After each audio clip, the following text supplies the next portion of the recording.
Ahead on the 11 o'clock hour of BPR, the White House tells federal employees to prepare to lose their jobs, not just take a furlough, if the government shuts down. This comes after the president canceled a meeting about the shutdown with Democrats to talk about it. We'll check in with political commentator Chuck Todd on the shutdown, Democrats souring on Chuck Schumer, and other D.C. news. And I'm Sue O'Connell in for Jim Browdy. Then we're going to open up the lines to get your thoughts on an American dream turning into an unaffordable nightmare for almost everyone. Costs everywhere, housing, groceries, childcare, and health are so high that people are putting major life decisions on hold. We'll open up the phone lines to get your thoughts on the American dream. Marriage, kids, white picket fence, it's all ahead on the 11 o'clock hour of BPR on GBH and NEPM.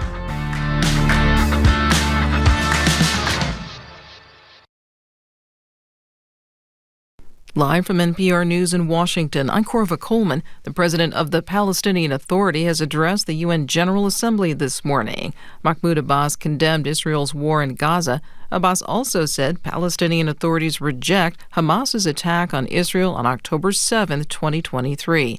He said that once the war in Gaza is over, his organization is ready to lead Palestinians, not Hamas. Abbas is heard here through an interpreter. Hamas will not have a role to play in governance. Hamas and other factions will have to hand over their weapons to the Palestinian National Authority as part of a process to build the institutions of a one state, one law, and one legal security forces. Tomorrow, Israeli Prime Minister Benjamin Netanyahu will address the UN General Assembly. He says he will excoriate Western leaders who have recognized a Palestinian state. Millions of Americans who rely on the Affordable Health Care Act are watching their health insurance premiums. NPR's Selena Simmons-Duffin reports these are a key sticking point between Republicans and Democrats as a government shutdown looms. Back in 2021, Congress put a lot of federal funding into what they called enhanced premium subsidies. Enrollment more than doubled. 24 million people now rely on these health plans. Emily Pizzacreta is one of them. She's a podcast producer, and she has type 1 diabetes. Right now, she pays $500 per month. She's nervous about the potential premium hike next year. $500 a month is not little, and to imagine it going up to almost $900 a month seems really scary. Republicans have the majority in Congress. There are Republican lawmakers who would like to extend these tax credits, though others say it's too expensive or that the program needs to be changed. Selena Simmons-Duffin, NPR News, Washington. Investigators are seeking a motive for yesterday's deadly shooting at an immigration and customs enforcement facility in Dallas. From member station KERA, Priscilla Rice reports community activists are concerned the attack will increase fear in the migrant community. Immigration advocate Susana Garcia says she was having her coffee when she began receiving texts about the deadly shooting. Garcia works with migrants in the Northwest Dallas community of Bachman Lake and recently received legal status herself. She says ICE sightings and deportation threats have already taken an emotional toll. She and others now fear Latinos will be even further targeted. We are going to be more afraid about everything that's to come against us because of what just happened. Federal authorities are investigating the shooting as a targeted attack. For NPR News, I'm Priscilla Rice in Dallas. On Wall Street, the Dow is down about 65 points. You're listening to NPR News. Good morning. With the latest from the GBH newsroom in Boston, I'm Craig Lamolt. Local residents warning this week that pregnant women should not take Tylenol. Doctors have disputed the president's claim that the painkiller and condition are linked. And people with autism in Massachusetts are raising concerns too. East Bridgewater resident Jonathan Gardner says he'd rather the federal government focus on making life better for people like him. I think it's good that autism is in the news because it brings awareness, but it also makes me a little nervous that we should not be looking for something to blame without data and proof. Some also say they're skeptical of the FDA's decision to relabel the cancer drug leucovorin to treat symptoms of autism. Experts say it'll take years of research to know whether the drug's use for autism has merit. Boston's North Washington Bridge has been renamed to honor Celtic star and civil rights activist Bill Russell. A ribbon cutting was held yesterday for the William Felton Bill Russell Bridge, connecting Charlestown and the North End.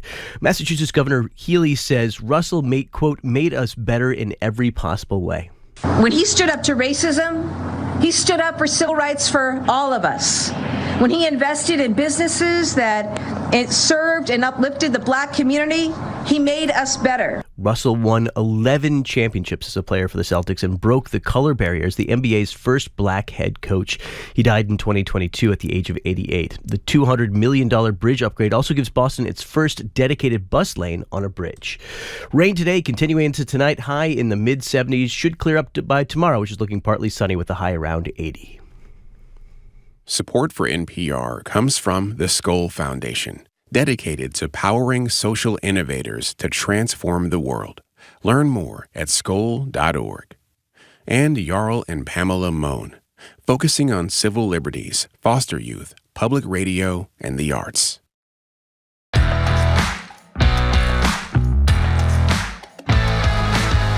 Welcome to Boston Public Radio on GBH and NEPM. I am Margery Egan here with NBC media maven Sue O'Connell. Jim has the day off. Thank you for coming in, Sue. Thank you for the invitation, Margery. We are streaming at youtube.com/GBH News. We'll be back at the Boston Public Library tomorrow with historian Doris Kearns. Good one. I'd love to talk to her.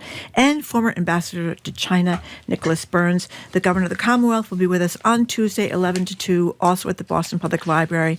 No tickets needed, just in case you're wondering about RSVPs, that. No reservations. Right now on Zoom, though, we're joined by political analyst Chuck Todd, the former moderator of NBC's Meet the Press, host of the show Sunday Night with Chuck Todd on the platform Newsphere. He's also the host of the Chuck Toddcast, one of my absolute favorites, and you can find that at thechucktoddcast.com or youtube.com at thechucktoddcast. Hi, Chuck.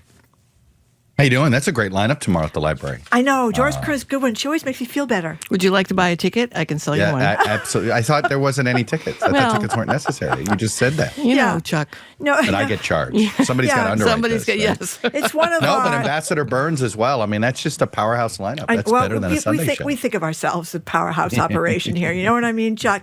But you're a pretty powerhouse operation yourself. I mean, you've got so many platforms, and you talked about something that I found fascinating, and I want to ask you about it. You know, there's been a lot of craziness going on. The president going after his political enemies. Comey, that used to run the FBI, is going after him. He's going after Jimmy Kimmel. He's saying wild things about Tylenol. There's a lot of people who are upset about some of the ways these immigration arrests are happening. Kind of a wacky speech with the UN. You talked about this kind of chaos factor with the president and what it means. Well, look, I think it's ultimately what doomed him in his first term.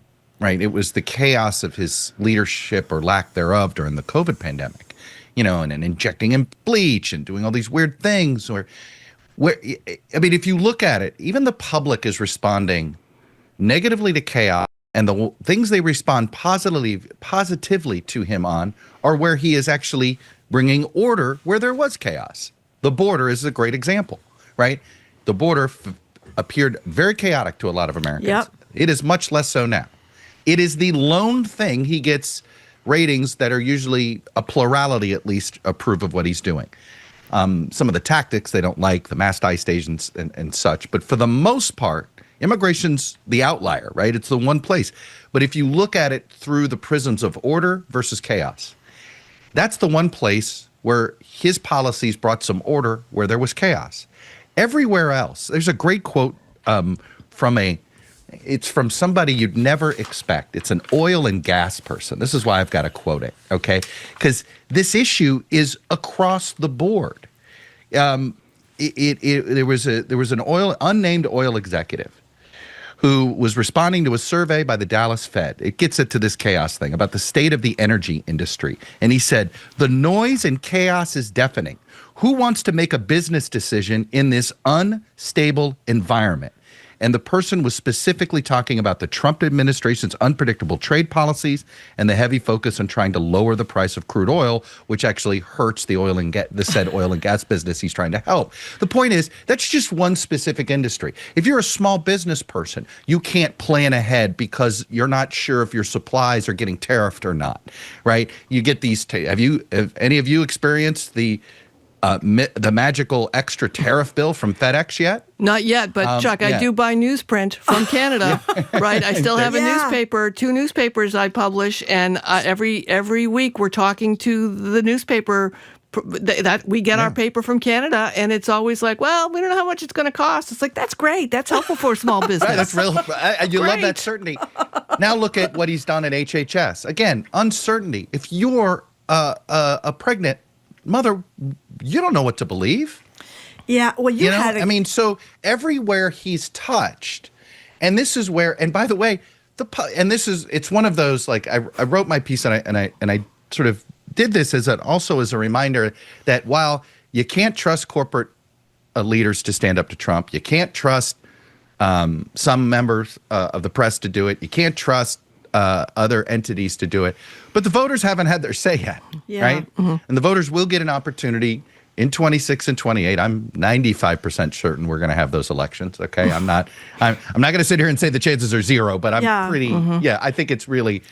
You want to say 96% they'll be fair? I'm getting worried. I don't want to get into that debate right now. Okay. But the larger point I want to make is that the voters aren't happy. And the last time they had all this chaos where wherever Trump goes, chaos follows. And Chuck, I think, and it hasn't mattered the issue. And I think that it's like we're on a roller coaster, and you're just starting to feel nauseous, right? Every day you're like, oh, what is it next? What is it now? Now he's doing this. Now he's targeting this. Now he's targeting that. Now he's going to, you want to shut down the government? Fine. We're going to make the whole thing not work. How do you like us now? And you're like, okay, that's just more chaos. I talked to a woman in my neighborhood who expressed, and this is the sort of thing that I always am, to your point, amazed that the Trump administration don't get. She is livid that she has a hard enough time getting her dad to get his flu vaccination, has a hard enough time getting men to the doctors to do what they need to do, right? She almost lost her mind during COVID, right? Trying to get the appointments and get people there and get them off the couch and get them to go get vaccinated. And now he's saying, well, I don't really need to get vaccinated because RFK. And she doesn't pay that much attention to politics, but this is impacting her daily life, having to deal with to get him to the CVS to just get the flu vaccine, right? We're not even talking about the other stuff. And she's just crazy about it. She said to me, the other day, it's like, it's a good thing I don't have a pregnant daughter, because I would just be calling the White House every day asking, why are you making my life more difficult? And that, to me, that's at the nut of everything. And if you want to, frankly, speak to the broadest possible audience, if you're in the opposition here and you're trying to make the case against Trump, this is where you focus. Well, look, he is upending your life for nothing but his own political entertainment at times, and to appease certain constituencies in his political base. But he is not doing anything that is for the betterment of the greater good of the country. Well, your podcast just today touched Dr. Osterholm, Michael Osterholm. Thank you. Talked about the sorry state of public health across the country. So just touch on that for a second. That was pretty scary to me. Well, it is, especially, look, and in some ways, we're still in a COVID hangover. In many ways, right? And I've been obsessed with studying the 1920s and reminding myself, hey, there was a pandemic in 1918. Yeah, the flu. And within a year, the entire country decided to ban alcohol, right? We lost our minds after that pandemic, right? We went. That's right. That's right. So I do think that, and the reason I go back to that is that I do think this, overcorrection on COVID. What Michael Osterholm made note of, he says, one of the dumbest things we didn't do during COVID was to connect temporary shutdowns or lockdowns or whatever you wanted to call them 2 hospitalizations in your community. Yeah. Right. And he said the whole point of that was to make sure you could get safe health care in your community. And we were worried about hospitals being overrun. And obviously what we all learned is that COVID didn't hit in an even pattern, right? There'd be some months COVID was creating a surge of hospitalizations in the Northeast. Then a couple months later, it would happen in the South. And then a couple months later, it happened in the Midwest. It wasn't necessarily happening all at the same time. And we were trying to make policy one stop, right? And that ended up being, and if we had just followed the metric of simply hospitalizations, and when your community's hospitalizations are at 80% or higher, right, then you're going to have everybody needs to stay at home for work for the week. And that's what, Governor, we're not saying for a month, for a year, for a week. And, what's really frustrating, I'm sorry, I didn't mean to talk over you there, is we never did the after action report, what we did right and what we did wrong.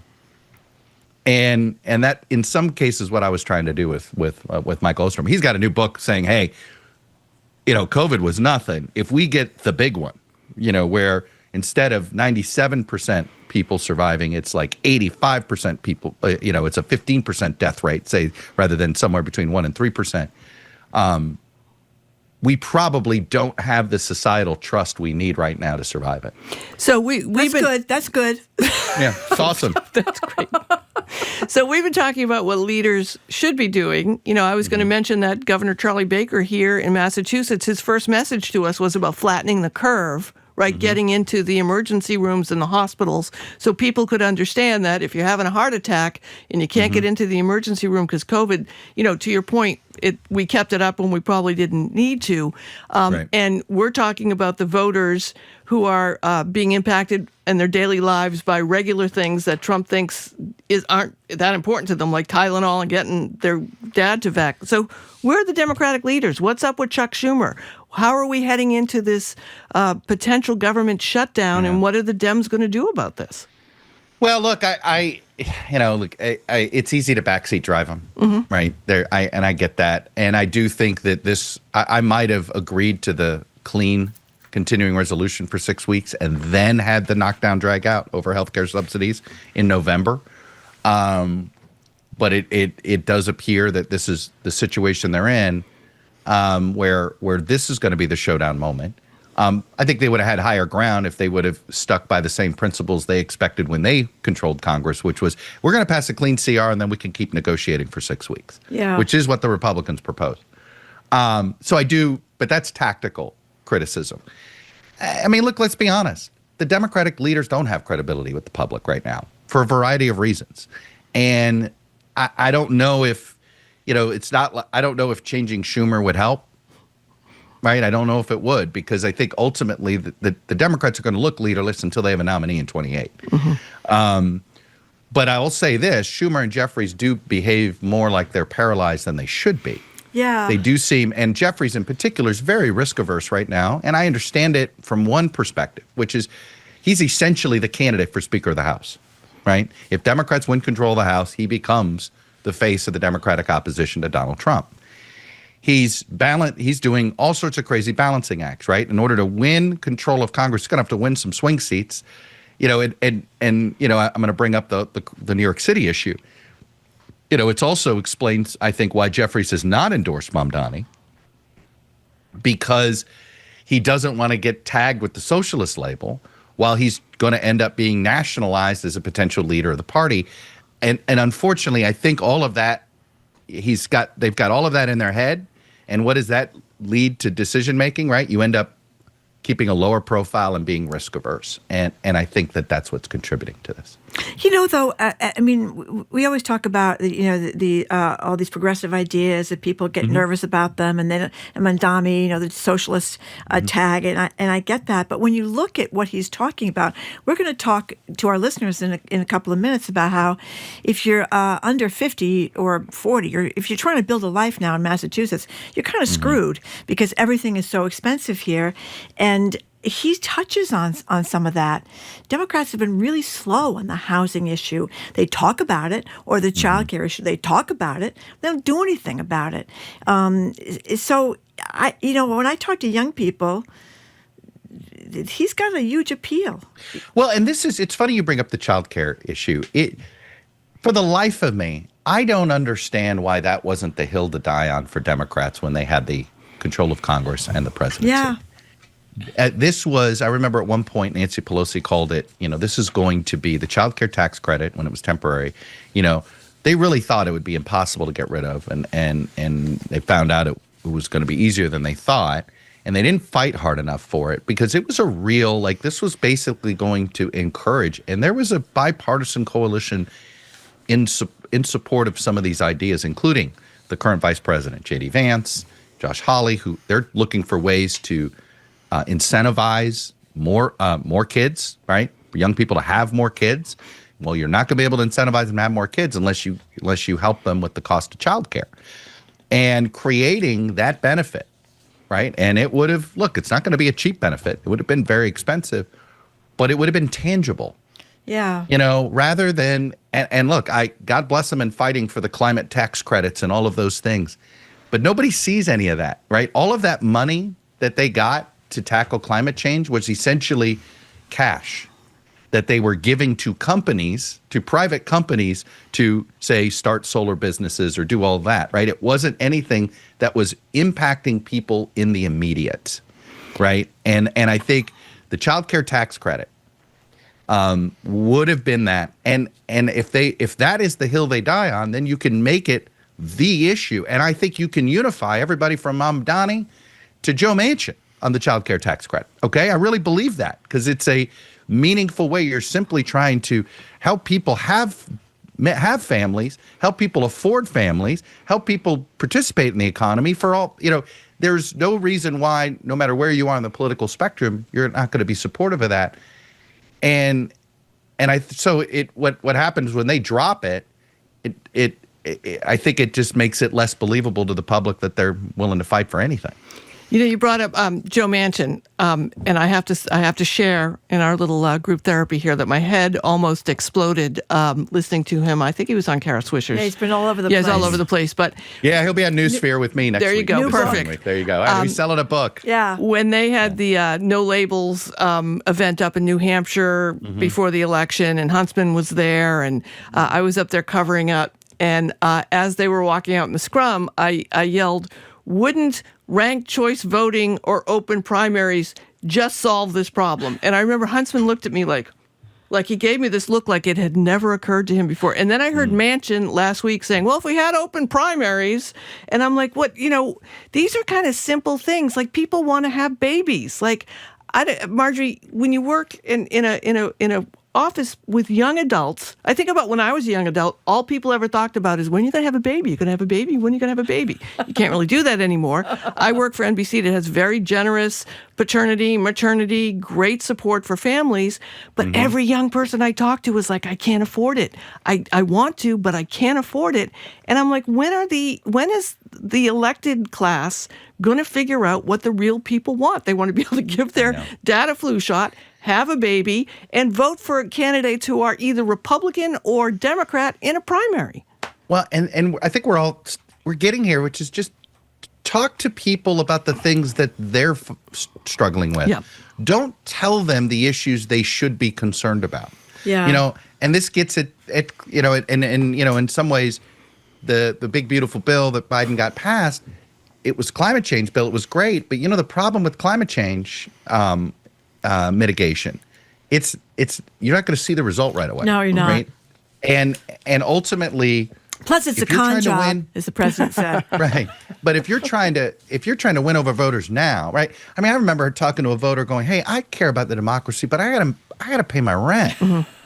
Right? Like, and who's gonna create an economy where I can pay my rent so then I have the luxury to worry about the democracy? I talk about this all the time. People ask me, "How am I doing?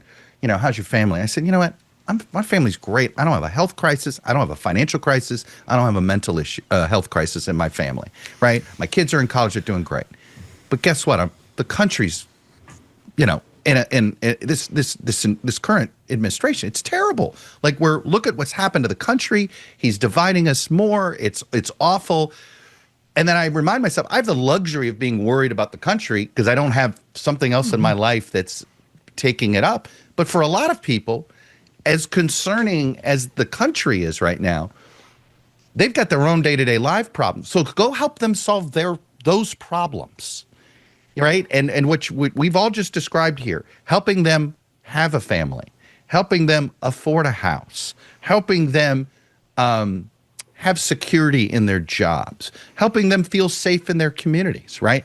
Go there, go to those issues. And I think you're right. It is how Mamdani sort of, instead of talking like the way many other progressives have talked about this larger, boy, capitalism is terrible and all this. No.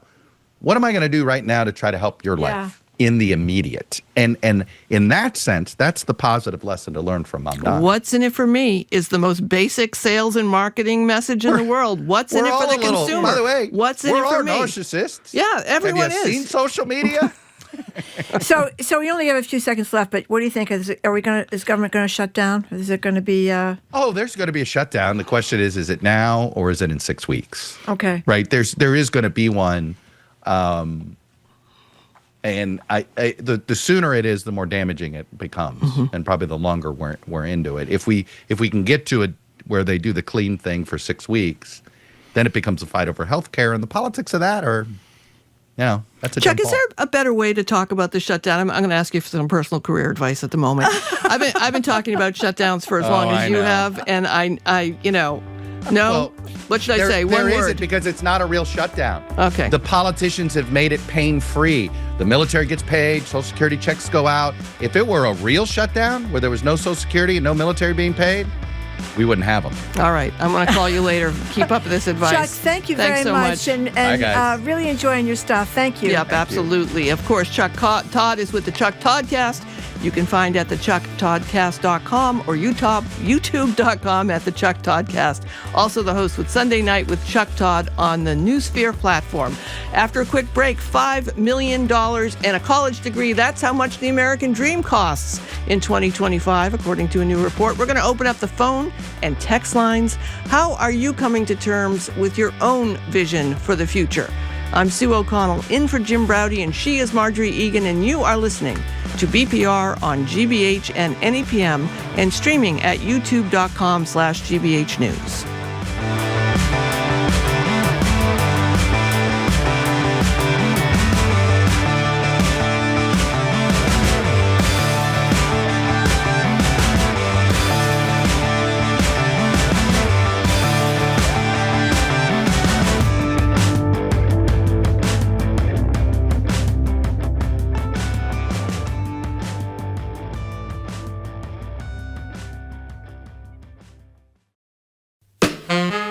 I'm Jared Bowen. Today on The Culture Show, director Simon Curtis, known for bringing history to life on the big screen, joins us to talk about his latest release, Downton Abbey, the grand finale.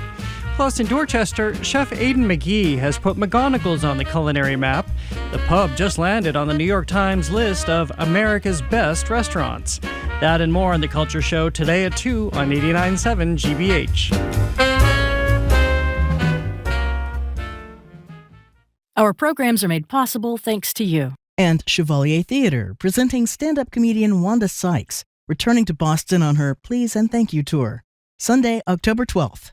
Tickets and information are available at chevaliertheater.com. And Mass Humanities, presenting Voices and Votes, Democracy in America, a Smithsonian exhibition in Douglas, now through October 25th, in collaboration with Massachusetts 250. masshumanities.org.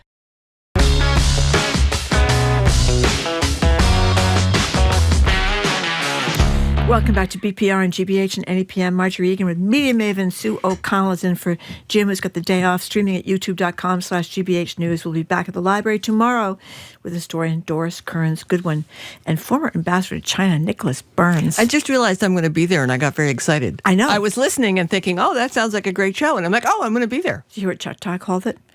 Powerhouse show. Powerhouse show. We don't fool around, Sue. I hear you, Powerhouse baby. show.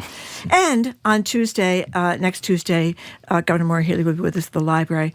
But we'll talk a little bit about what we started talking about with Chuck Todd, how everything costs so much. How much does a dream cost? If your dream is to own a house, send your kids to college with enough left over for retirement, we used to call that the American dream. Mm-hmm. Well, according to some latest statistics, that cost you about $5 million.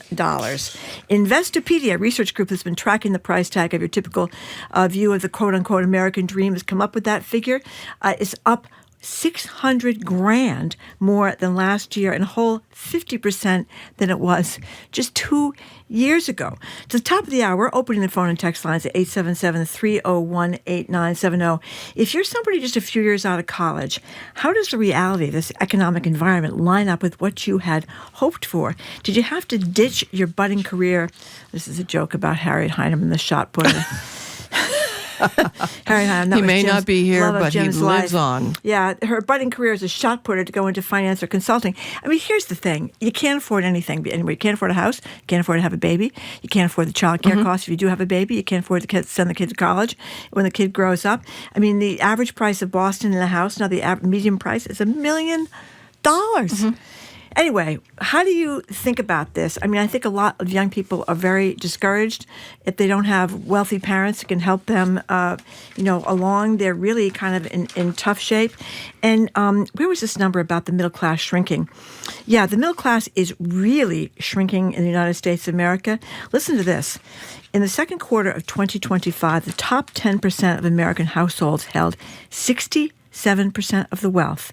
The bottom half own just 2.5% of American wealth. So, income inequality is becoming a bigger and bigger problem. It causes a lot of instability, a lot of resentment.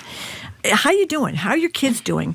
Are you worried about ever owning a house in this current climate? 877-301-8970 is the number. And I just want to adjust some numbers for folks listening at home, because 5 million today is not the same as 5 million in 1970, but it really has been an incredibly difficult period for people. In 1970, this is according to an article for Boston.com, the median annual family income in 1970 was roughly 52% the cost of their home. So you could work for a year and half of it would allow you to buy a home. And now the median family income in 2024 in Massachusetts was 25% of your home. So, and that's if you were able, and you can't, no one can, to pay it all at once.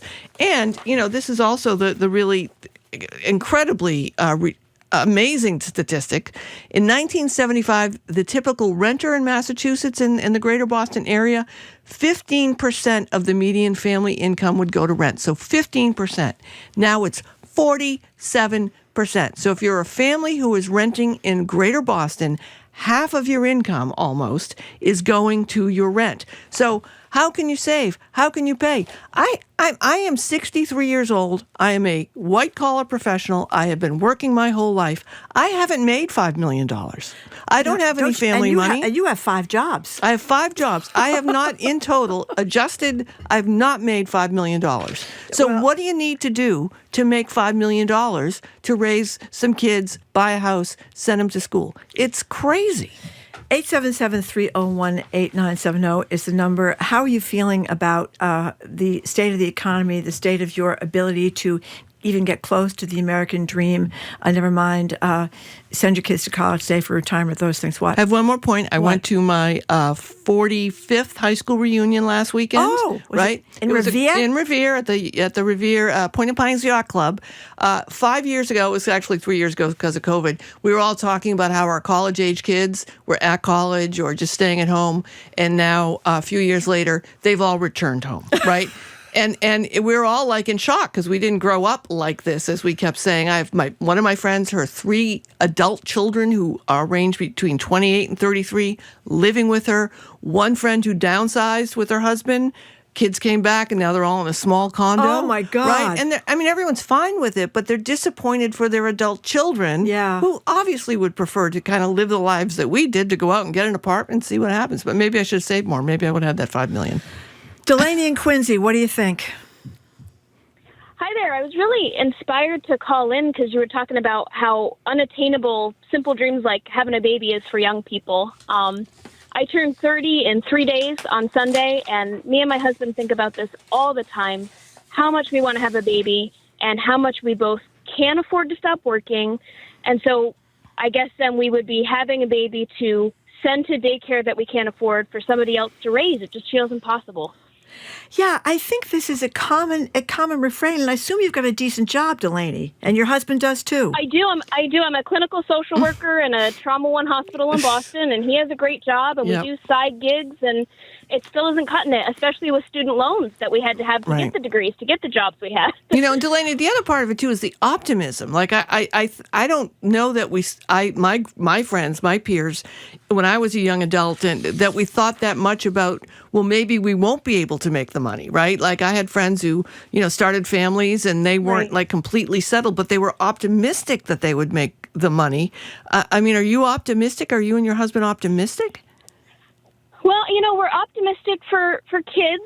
The grandmas definitely want babies, but I kind of joke with some of my older friends, like, I don't think I'll ever own a home. My parents didn't own a home, and I don't see that in my future, but I pray for a baby. One last thing, Delaney. Happy birthday, Delaney, too. Are you going to stay in Massachusetts? Or, some young people have left Massachusetts because the cost of living is so high.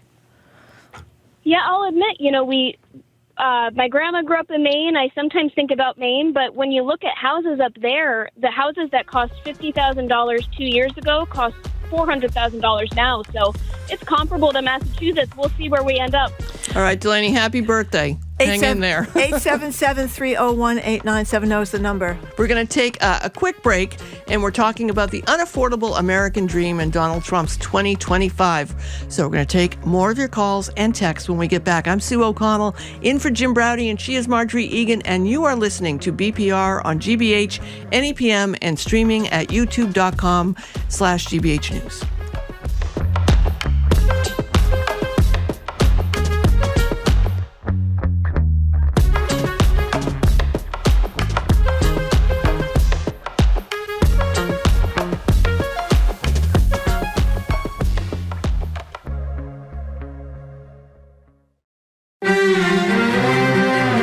Severe drought in northern Ghana is causing food production to plummet, even forcing people to leave. There's one crop, though, that could help: the fluffy, nutty grain, fonio.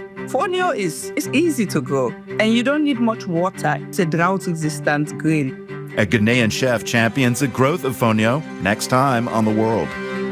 This afternoon at 3, here on GBH News 89.7. The Moth, live at the Wilbur Theater in Boston, returns this October, and GBH has your pair of tickets. Experience the storytelling phenomenon that proves time and again the power of sharing real experiences to inspire, entertain, and unify. For a limited time, support your GBH listening and secure your pair of tickets to see The Moth live. The sooner you give, the better your seats. For tickets and more information, visit gbh.org/moth.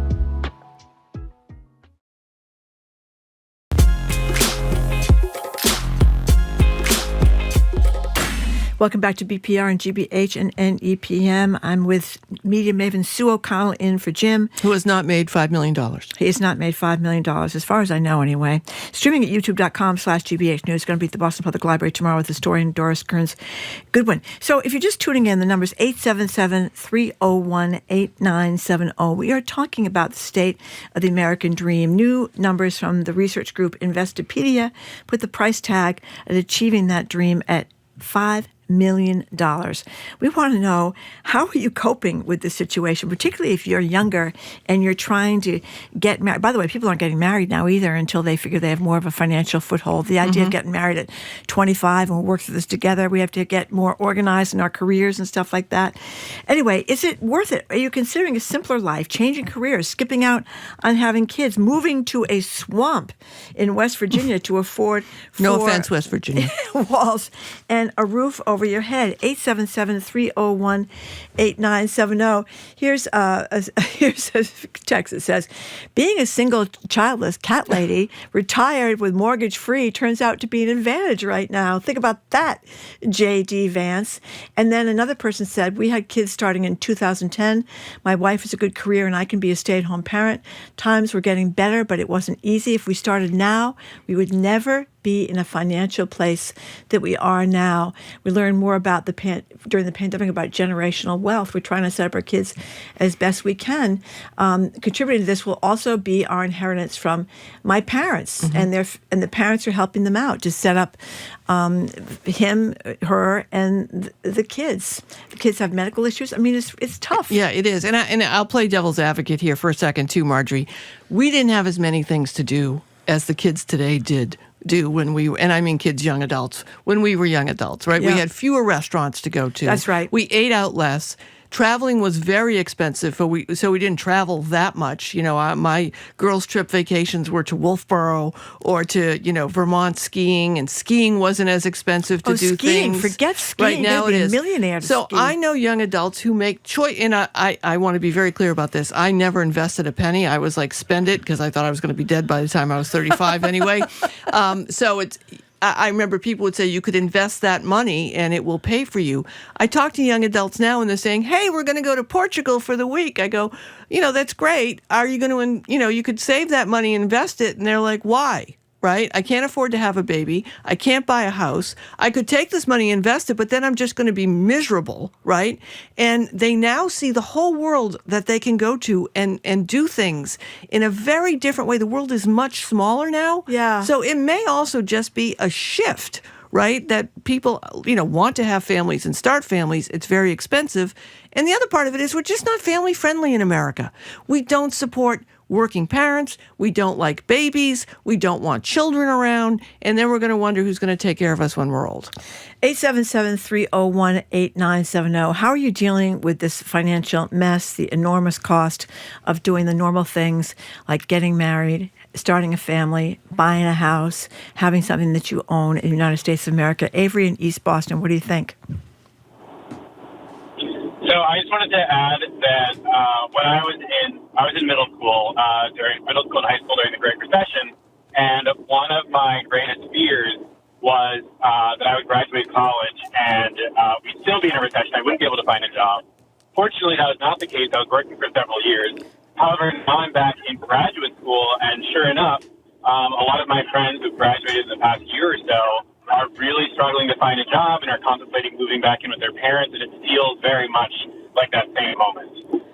Yeah, I think we're starting to feel too the loss of all those federal jobs. People that that has secure jobs with the government. I have a colleague who had her son, adult son, and his wife worked for the federal government in Washington, D.C. They're in their early 30s. They're moving back in with her because they both lost their job from the federal government. Yeah, Avery, thanks for the call. That's a great point. And the other idea too is one of the previous callers said the saddle of debt from college loans. The college loans. I mean, my college loan, and I haven't adjusted it for inflation, as you know, in our show prep, Margery, I love to do so much.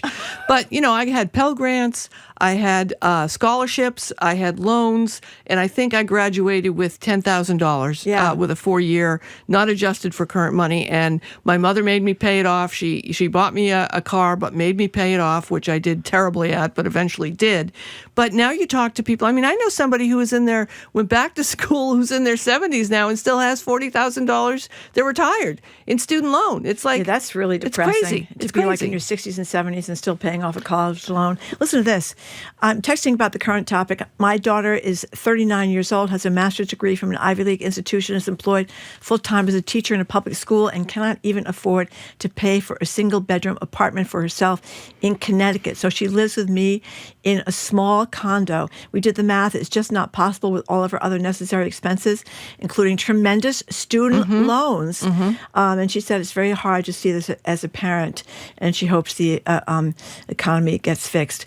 Somebody else, a little joke here about the guy that's running the immigration department, says what we all need is a $50,000 bag man, referring, of course, to Tom Homan and the $50,000. If someone give me a bag of cash, that would be great. It has been pointed out that the investigation against Thomas Homan has been stopped, but the investigation against Comey, the former FBI director, and Letitia James, Trump's political enemies, they are continuing. All right, let's go to Nate from Rhode Island. Hey, Nate, welcome to Boston Public Radio. What do you think? Hey, how's it going? Well, we don't know. You tell us. It's going pretty good. I'm a 17-year-old kid. I have a full-time job. I chose to get my GED, start early, working, saving money, and even with that, I can never see myself owning a home or supporting a family, although I wish I could. What kind of career do you want to be in, or what are you in, Nate? So right now I'm doing landscaping, but when I turn 18, I hope to join the electricians union. They pay good money, but I still don't see myself having a vibrant future. So when we were his age, right? Yeah. Someone called in and said this, we'd be thinking he's got a great future ahead of him, right? Yeah, especially since it's really hard to get an electrician, and electricians aren't cheap. I don't know, Nate. You may be underselling. I think Nate, you're in good shape, actually, Nate. And you're going to save all that money for not going to college and getting into the trades. I think you might be able to do it. We're Nate. Optimistic, Nate. Yeah, we're rooting for you, Nate. We think you might be. Plus, you're calling into Boston Public Radio too, so we're also optimistic about that. But Nate, you also talking about the cost of the housing. That's what you're concerned about. Yeah. And are you living in Rhode Island? Yeah, I'm living in Rhode Island, but if I ever were to get a place, it definitely would not be in Rhode Island with these inflated prices. I was looking into like New Hampshire or something like that, something cheaper, less taxes. Nate, you have your whole life ahead of you. You are so much smarter than I was when I was 30. So I like getting the GED. I like being an electrician. We believe in you, Nate. Yeah, I think so. I've been trying to get an electrician for about 3.5 years. Nate, good luck I think to you. I'm closing in on one. We appreciate Nate, you calling when you get your electrician's license, call back. Maybe you can help me out with a couple of the plugs. You know, there's also just such a shift happening, about home ownership. Like I owned a home for a short period of time, and I never want to own a home again. I hated owning a home. Isn't there a debate now whether you're better off buying or renting? The only thing you get, I think, from owning a home is, you can use it for collateral, right? But I don't want to get a new roof. I don't want to pay I don't want to mulch. I don't understand the whole concept of mulch. Wow. So I have a fondness for mulch, a good mulch. Yeah, it smells really well, really I like good. other people's mulch. I just don't want to be in charge of the mulch. Yeah, it's really heavy to carry those mulch bags out of the car, though. You have to get the truck to bring all the whole thing. Yeah, you see, it's all these costs are piling up. Listen to this, though. Median gross rent, I think you said this at the beginning, in Massachusetts in 1975. Did you say this at the beginning? If I'll say it again anyway. The median gross rent in Massachusetts in 1975 was $186 a month. 1975 incomes, you did say this, were $14,000. Okay, so $186 for the rent in 1995. Now, in 2025, the average rent of all property types in Boston is $3,500. The median income has gone up. It's up to $89,000, but still $3,500. I mean, that's insane. It's insane also based on what people are making, right? And we don't have enough affordable housing. We don't have enough housing, public housing developments. We have a ton of students who come in who will pay almost anything to live, which drives the rent up. At the same time, you've got folks who own properties and they're concerned about the lack of foreign students. So we're in this weird position right now where I think there'll be a change in opportunity, but it's very bizarre. Nancy, where are you from? Melrose. Nancy from Melrose. Welcome to Boston Public Radio. Oh, thank you. Nice talking to you, ladies. I just wanted to touch on the subject of childcare. Yeah. I have 3 grown children. They all have families of their own. And, again, they couldn't have kept their jobs if they were paying for childcare because it's outrageous. So I have volunteered my time. I've been watching my grandkids for probably 6. Well, my oldest one is 7 now. 2 days a week, 4 of them, sometimes 5 at a time. Otherwise, 5? Did you say 5? 5 at a time? There have been at times, yeah. Now it's 4. But they go to preschool now. Some are in school full time, so I've made it through those years. But, if I didn't do it, they couldn't afford to keep their jobs because their jobs really, some of them don't pay that, much to have childcare. But they all have, decent jobs. They all own their own homes also. So I thought I'd help them out. Well, I mean, you're going to go to heaven, Nancy, because it's very wonderful for the grandparents to step in. It's amazing how popular you become with your children once there's grandchildren involved. Suddenly, you are the person of the Margery, month. I think you're sharing something with us there. But the child care costs, and thank you for the call, Nancy, the child care costs in Massachusetts, 2023, for a toddler, that's a kid like about 1.5 to about 3, I guess. The average cost, $19,961. Yep. At a child care center in Massachusetts. Massachusetts is a lot more expensive than my daughter. We were able to minimize the child care for my daughter, but she did go to a Montessori preschool, and I always like to remind her that the 1 year of her preschool was the same cost as 1 year at Bunker Hill Community College. God. I mean, I'm thrilled that she went to Bunker Hill Community College. She has no loans. I could pay for it very, straightforwardly. That's a very good school. It's a great school. Community colleges are amazing. They are amazing. But to think about it, and I obviously preschool is harder in many ways than it is to manage and take care of than colleges. But think about it, right? Her 1 year preschool costs the same as 1 year at a community college. That isn't normal. That isn't how it should be. And we've been talking about at least 40 years. Here's Chris and Rosie. I was lucky enough to get a sports scholarship to college, graduated with 0 debt. It was the only reason my wife and I could buy a house in 2015 and have 3 kids. All of our friends are still in apartment rentals or condos and can't afford to get a bigger house, limiting them to only 1 kid or no kids. It's sad. We let them borrow our kids whenever they want. Yeah, there you go. There you go. All right. Hey, George from Kingston. George, what's on your mind? Yes. Welcome to Boston Public Radio. Well, I have a different story as far as growing up was concerned. When I graduated high school in 1968, I had to go into service. The draft was in thing.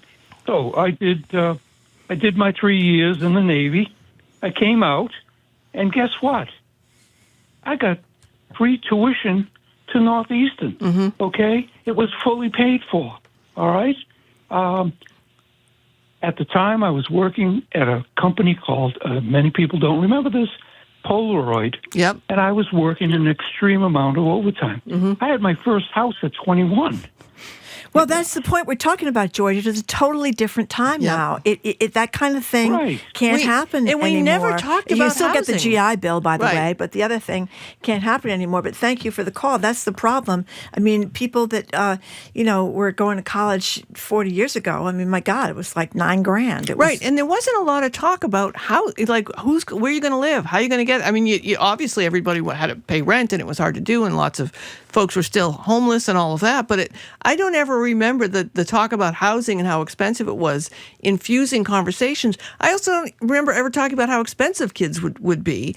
And that makes me seem like we are living in like the upside down right now. Well, don't you remember these Irish Catholic families when we were growing up? There were like 12 kids. Well, I was in a Jewish and Italian neighborhood, Margery. Oh, okay. So we only had one family that had 12 kids. Well, and they were the Irish family. Yeah, I was surrounded by a lot of Irish families. I came from an Irish family. We were the unusual both Irish. ones. Yes, me but, too. it was unbelievable. I mean, can you imagine? Somebody was on television. Who did I see on television? Somebody who said they had 7 children. And I thought, wow, that is amazing. When I think about my childhood growing up in Revere by the Shirley F., I mean, I could just walk outside my door and there would be literally 30 kids that lived in my 3-block, children that lived in my 3-block radius. That just doesn't happen anymore. Okay, here's something we hear a lot. People have no idea how to live within their means. You don't need to own a home and have 2 cars to have a baby, and you don't need to go to a fancy, expensive college to get a good job. But I think, with all due respect to the texter, that's not the problem. The problem is that prices have gone through the roof. The problem is inequality has taken off massively. The half of Americans have 2.5% of the wealth, and then the upper part of the income, they have 70% of the wealth? There is a massive, the middle class is disappearing. That's the problem. And I think that we are slow to wake up to that. Trickle-down economics, didn't work. Didn't work back in Reagan's time. It hasn't worked any time since. And you hear people, especially Republicans, still talking about it. And that, it's always been true that people spent money they don't have, go on vacations they can't. But the issue is that if you graduate or have a good job, you should be able to buy a house for your family or at least, rent. Let's go to, I can't see, Colin in Wakefield. Hi. How you doing? Good. How are you? So I've been unemployed for the last couple months, and I own my home with my wife, and we have 2 kids, another one on the way. And searching for a new job right now is miserable. Yeah. Lots of new grads making AI-generated resumes, and then employers, HR people, using AI filters. So sometimes your resume, even if it's not AI, put in front of a human person. It's crazy. What industry are you in? What industry are you in? I'm a computer programmer. Mm-hmm. Computer engineer, software engineering. Colin, I feel for you. I mean, that is what AI is doing to people, getting that thought they'd be golden if they went to college and studied software engineering, getting out of college, not being able to get jobs. Or someone like you that's been in the field for a while. It's really tough, and not to get a human response. How are you dealing with this? I mean, it's hard. I distract myself. I make music in my free time. I hang out with my kids, and I just, I do collect unemployment insurance. It's enough to get by, but it's running out. It's hard. Yeah, it is hard, Colin. Thank you very much for the call. You see these stories all the time about and good luck. Yeah, about good luck, the Colin. Tremendous impact on that whole field. Yeah, I mean, you think about this generation, they, as our caller earlier said, many of them were in school when we had the economic crash. Their parents couldn't help finish paying for the school for them, so they had to take out more loans. You have these loans that exponentially have the interest rates grow on them. So you're paying something, and then it keeps getting higher, and then the housing market is so tight that you can't afford housing, and then you're fighting for a job that isn't paying the same amount that it would have paid, dollar to dollar in a prior time, and then you can't afford health care. The health care costs are through the roof. The child care costs are through the roof. And we're asking, well, why aren't you more successful? Oh, and COVID. We forgot to mention COVID. You had to step out of the workforce for a while. Oh, and if you took a federal job that our parents told us would be so reliable, you're going to get fired and you don't have work. And why don't you have a house? Seriously, have a baby and have a house. What's wrong with you people? You summed it up very nicely. It's us. We're the problem. Okay, you spend too much on your cell phone. Don't forget that. You spend too much on cable. Yeah, I'm buying coffee every day, so therefore I can't afford a house. Like, that's the great old, trope that doesn't even exist anymore, right? Kevin in Auburn, what Finish do you think, us off Kevin? here, Kevin. Yeah, my thoughts were, I looked at the $250 a semester I paid at Worcester State in 1975, and today's dollars, if inflated, is $1,255. Mm-hmm. Now, guess what the tuition is for Worcester State nowadays for one semester? $6,000. Yeah. So that's $1,200 I paid in $250 back in '75. You now pay. We're not subsidizing education like we used to. Well, that's another good point. The state, Massachusetts, used to pay a lot more for state schools than they do now. And I don't know what the deal with community colleges is, but I certainly know, like for UMass or for the state schools. Well, a lot of folks can go for free to community college now, and a lot of graduates can as well. But you're right, Kevin. The amount of inflation, it's exponentially bigger. Sometimes the services are better, some are not. But to an earlier caller's point, too, you could have a variety of choices, but they're all still very expensive, and it's just crushing. It's just I'm just so concerned. Listen to this. I am a sole proprietor who makes a low six-figure salary. After paying 44% of my taxable income to the government, $3,000. It shouldn't be 44%, should it, to the government? Well, it depends. Yeah, it'd be 30. It depends on what kind of business they have. Okay. Okay. After paying 44%. Oh, We're out of time. We're out I'll of just time. figure this real quick. $3 grand in rent an hour outside of Boston, $3 grand for healthcare premiums, not including all the out-of-control costs. My wife and I cannot afford to save for down payment to own a home, not to mention the insane cost of housing in Massachusetts. People are struggling. That's the bottom line. It's a mess. Right. There it is. Thanks for calling. Saying goodbye to you at NEPM. Stay with us here in the Boston area, but please make sure to tune into the fabulous 413 starting at 3 o'clock this afternoon. We continue coming up after the noon news. Former Massachusetts Secretary of Public Safety, Andrea Cabral. Thanks so much for your calls and texts. I am Sue O'Connell in for Jim Browdy, and she is Margery Egan. And you are listening to BPR on GBH and NEPM and streaming at youtube.com/GBH News.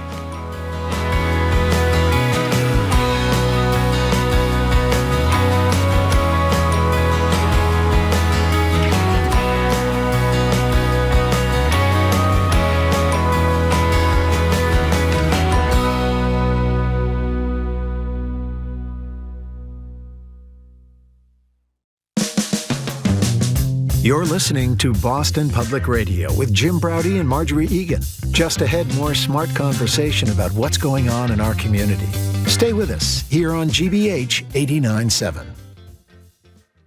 Funding for our programs comes from you. And the Boston Speakers Series, continuing its season at Symphony Hall with 7 evenings, including Dr. Anthony Fauci, Ken Burns, Outliers author Malcolm Gladwell, and geopolitical economist Pippa Malmgren. BostonSpeakers.org. This week's Local Lens focuses on Boston students as they reflect on their experience in a rigorous school program designed to mend the educational gap. Watch The Highest Standard tonight at 9 on GBH2. You're listening to 89.7 WGBH HD1 Boston. Online at gbhnews.org. GBH News. What matters to you? I'm Margery Egan. Ahead on hour number 2 of BPR, we'll start with former Public Safety Secretary Andrea Cabral about the coming criminal charges for former FBI Director James Comey, a longtime target of eventual President Trump. Will any prosecutor take the case? Plus, we'll get Andrea's thoughts on Boston's $150,000 settlement in the Carol Stewart murder case. And I'm Sue O'Connell in for Jim Browdy. Then it's Boston Globe business columnist Shirley Leung on an officially uncontested mayor's race in Boston and the latest on state contract drama for highway service plazas. The winner of government bid to redo rest stops in Massachusetts dropped out after the loser waged a public relations battle. All that, plus our Two More Things segment next on BPR 89.7 GBH.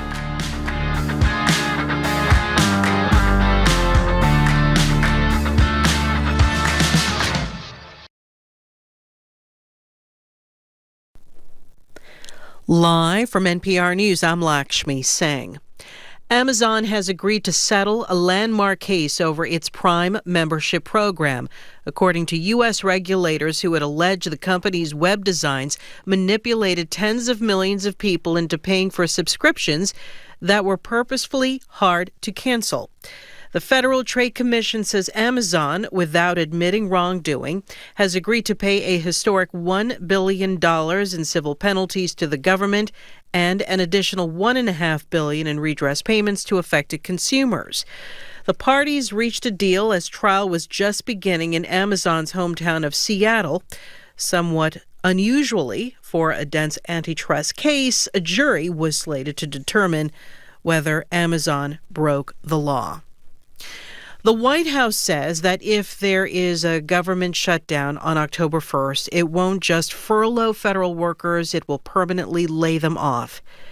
NPR's Tamara Keith reports on the memo disclosed to NPR after President Trump Tuesday canceled a planned meeting today with Democratic congressional leaders. President Trump says he wants congressional Democrats to agree to a short-term bill keeping government funding at current levels. If they don't, there's now a threat of consequences. In a memo to agency heads obtained by NPR, the White House Office of Management and Budget says that if there is a shutdown, they expect agencies to issue reduction in force notices to employees working on projects that are not consistent with the president's priorities. This would be a significant shift from past government shutdowns when employees were only temporarily furloughed. Senate Minority Leader Chuck Schumer called it an attempt at intimidation.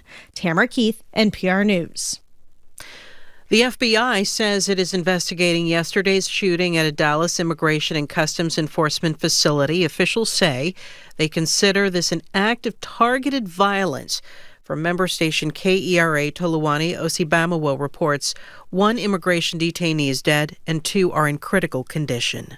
Acting ICE Director Todd Lyons identified the shooter to CBS News as Joshua John. He died from a self-inflicted gunshot wound. John most recently lived in Fairview, a suburb north of Dallas. One of his neighbors, Sherry Davis, says their neighborhood is small and tight-knit, but she didn't know much about John. I would have never imagined that such a thing, someone that felt so disenfranchised would live so close to me. Authorities haven't indicated any specific motive, but they did release a picture of 5 unspent bullet casings found at the scene. One had the words anti-ICE written on it. For NPR News, I'm Toluwani Osibamawo in Dallas. From Washington, this is NPR News. Good afternoon. With the latest from the GBH newsroom in Boston, I'm Craig Lamolt. The state's Cannabis Control Commission is postponing new rules for pot cafes and other venues offering social use of marijuana. The CCC announced the delay today, saying it's because of the return of the commission's chair, Shannon O'Brien. O'Brien was fired from the post by State Treasurer Deborah Goldberg over misconduct allegations. A Superior Court judge ruled earlier this month that the firing was illegal and ordered her reinstated. Meetings over the social use rules have been pushed to next month, and some cannabis activists have expressed disappointment about the delay. The number of bridges across Massachusetts that are closed due to structural problems has increased 27% in recent years. That's despite a state program launched in 2008 to specifically address the problem. State Highway Administrator Jonathan Gulliver says the lack of maintenance on small town-owned bridges is driving the increase. He says the state's so-called Fair Share Amendment, also known as the Millionaire's Tax, is providing funds for faster, ready-made replacement bridges that faster than federal funding would cover. This is something that has been a challenge to implement in a lot of our projects that have federal funding. But because this is fair share funding, we have more flexibility now. We don't have to meet some of those standards that the feds require of us. Gulliver says Massachusetts has the oldest bridge system in the country. Rain today, continuing into tonight. Highs in the mid-70s today. Should clear up by tomorrow, which is looking partly sunny with a high around 80.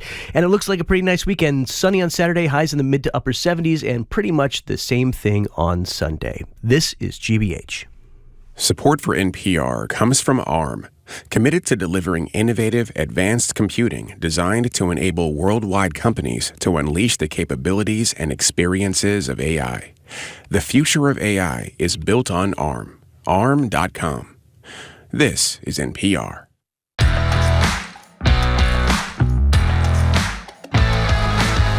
Welcome to hour number 2 of Boston Public Radio. Media Maven from NBC, Sue O'Connell is in for Jim Browdy as a day off. We are streaming at youtube.com/GBH News. I want to mention again, because it's so exciting when we have Doris Kearns Goodwin in the house. She's going to be with us at the Boston Public Library tomorrow. And former ambassador to China, Nicholas Burns. Very I can't exciting. wait to talk to him about all the foreign affairs I love stuff. all the texters who are trying to tell me that community college is free, even though I wrote checks for it. I appreciate you. It's free for some, and it was free at some time. It's not free for everybody all the time. Thank you, Sue, Thank you. for that clarification. It's free, Sue. I should ask for money back. Okay. We are joined now via Zoom by Andrea Cabral, the former sheriff of Suffolk County and former Massachusetts Secretary of Public Safety. She joins us every week. Hello, Andrea Cabral. Hi, Margery. Hi, Sue. Hi, Andrea. So I couldn't wait to talk to you about this, the impending indictment of James Comey, the head of the FBI. People may know that the former prosecutor said last week there wasn't evidence to indict Comey, but now we have a hand-picked attorney. Used to be one of Trump's attorney, real estate lawyer, I guess, or insurance lawyer. She's gonna now go after Comey. What's going on here, Andrea? Well, it's very interesting. Renee Graham had a great column yesterday or the day before. I think it was yesterday, talking about how the most lethal threat to American democracy is none other than its president. And this is especially if you're an attorney or you work in criminal justice circles, this is one of the most disastrous and catastrophic and devastating sort of examples of that.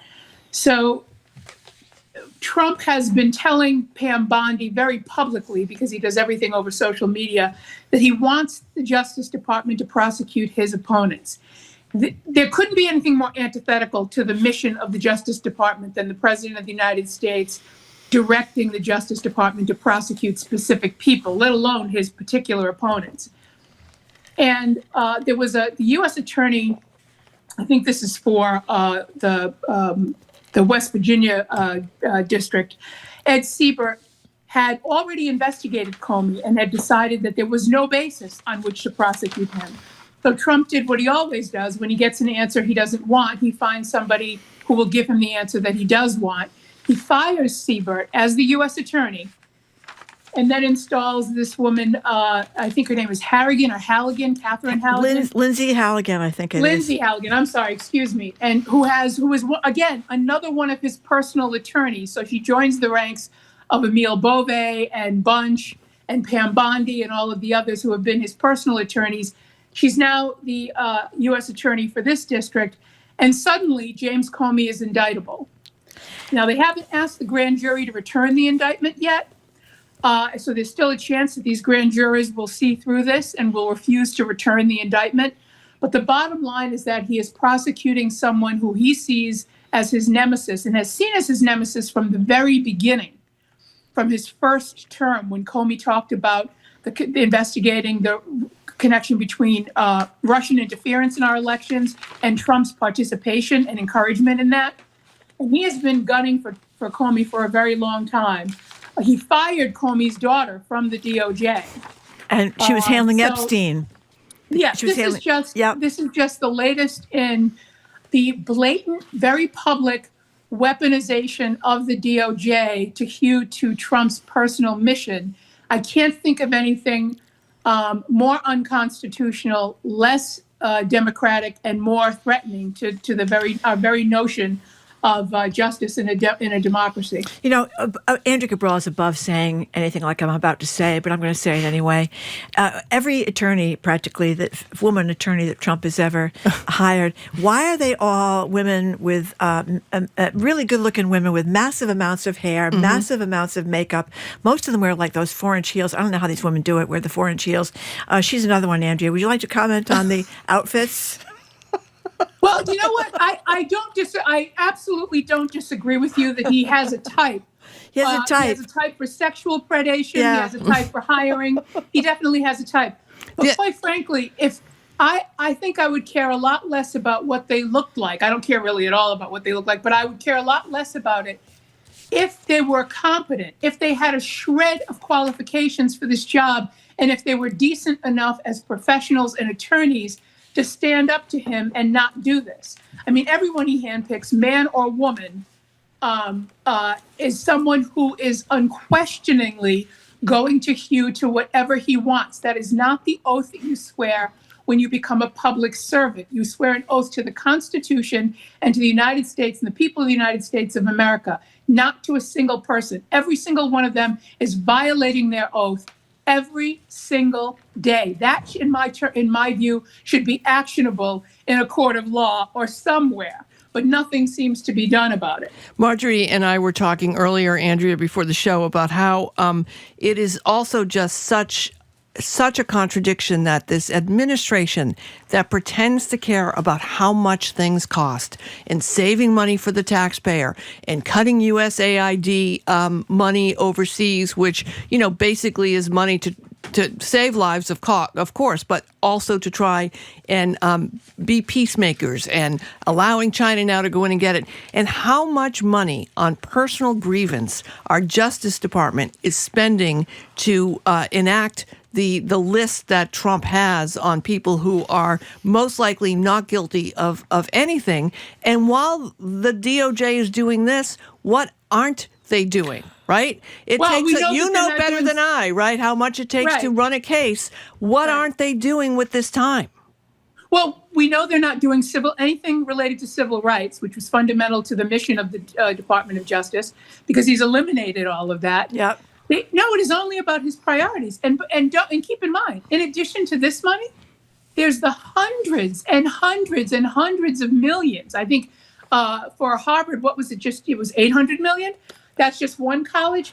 Millions of dollars that these colleges and universities that have capitulated to him have pledged to put pro bono toward his priorities. I don't know when people in this country are really going to get that he believes that all of this belongs to him. Mr. I will only be a dictator on day one was, of course, lying about that. He intends to be a dictator generally. What's his is his. What's ours is his. The federal government of the United States belongs to the people, not to the president. That is not what's happening right now. And nearly nothing is being done to thwart that except at the lower levels of the federal judiciary. We're talking with Andrea Cabral. Andrea, one of the things I've been talking to a lot of people about is how just because something may not happen tomorrow doesn't mean that it's not on its way. And also about making change. Like, you just can't make change tomorrow. Like, two examples I give is the overturning of Roe v. Wade and the success of getting marriage equality for lesbian and gay Americans. That both of these efforts took decades. Depending on what side you're looking at, they were either successful or a disaster. But back in the discussion, even though many folks say the same-sex marriage rights are not in immediate danger, there are steps being taken, and clearly folks have expressed, conservatives, lawmakers, justices of the Supreme Court, that it is definitely in their sights. Politico has an article of the 5 reasons the Supreme Court might change its mind on same-sex marriage by Kimberly Wheely. What are your thoughts on the security of same-sex marriage and how much danger it might really be in?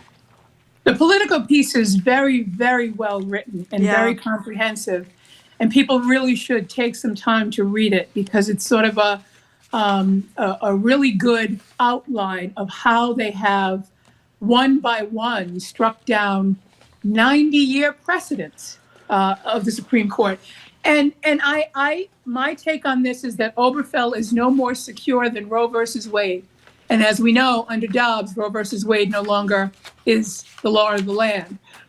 And people would do themselves a service by really coming to terms with the fact that we have an ultra right-wing majority in the Supreme Court that has decided that the one thing that the Supreme Court provides or historically provided to this country was stability in the law.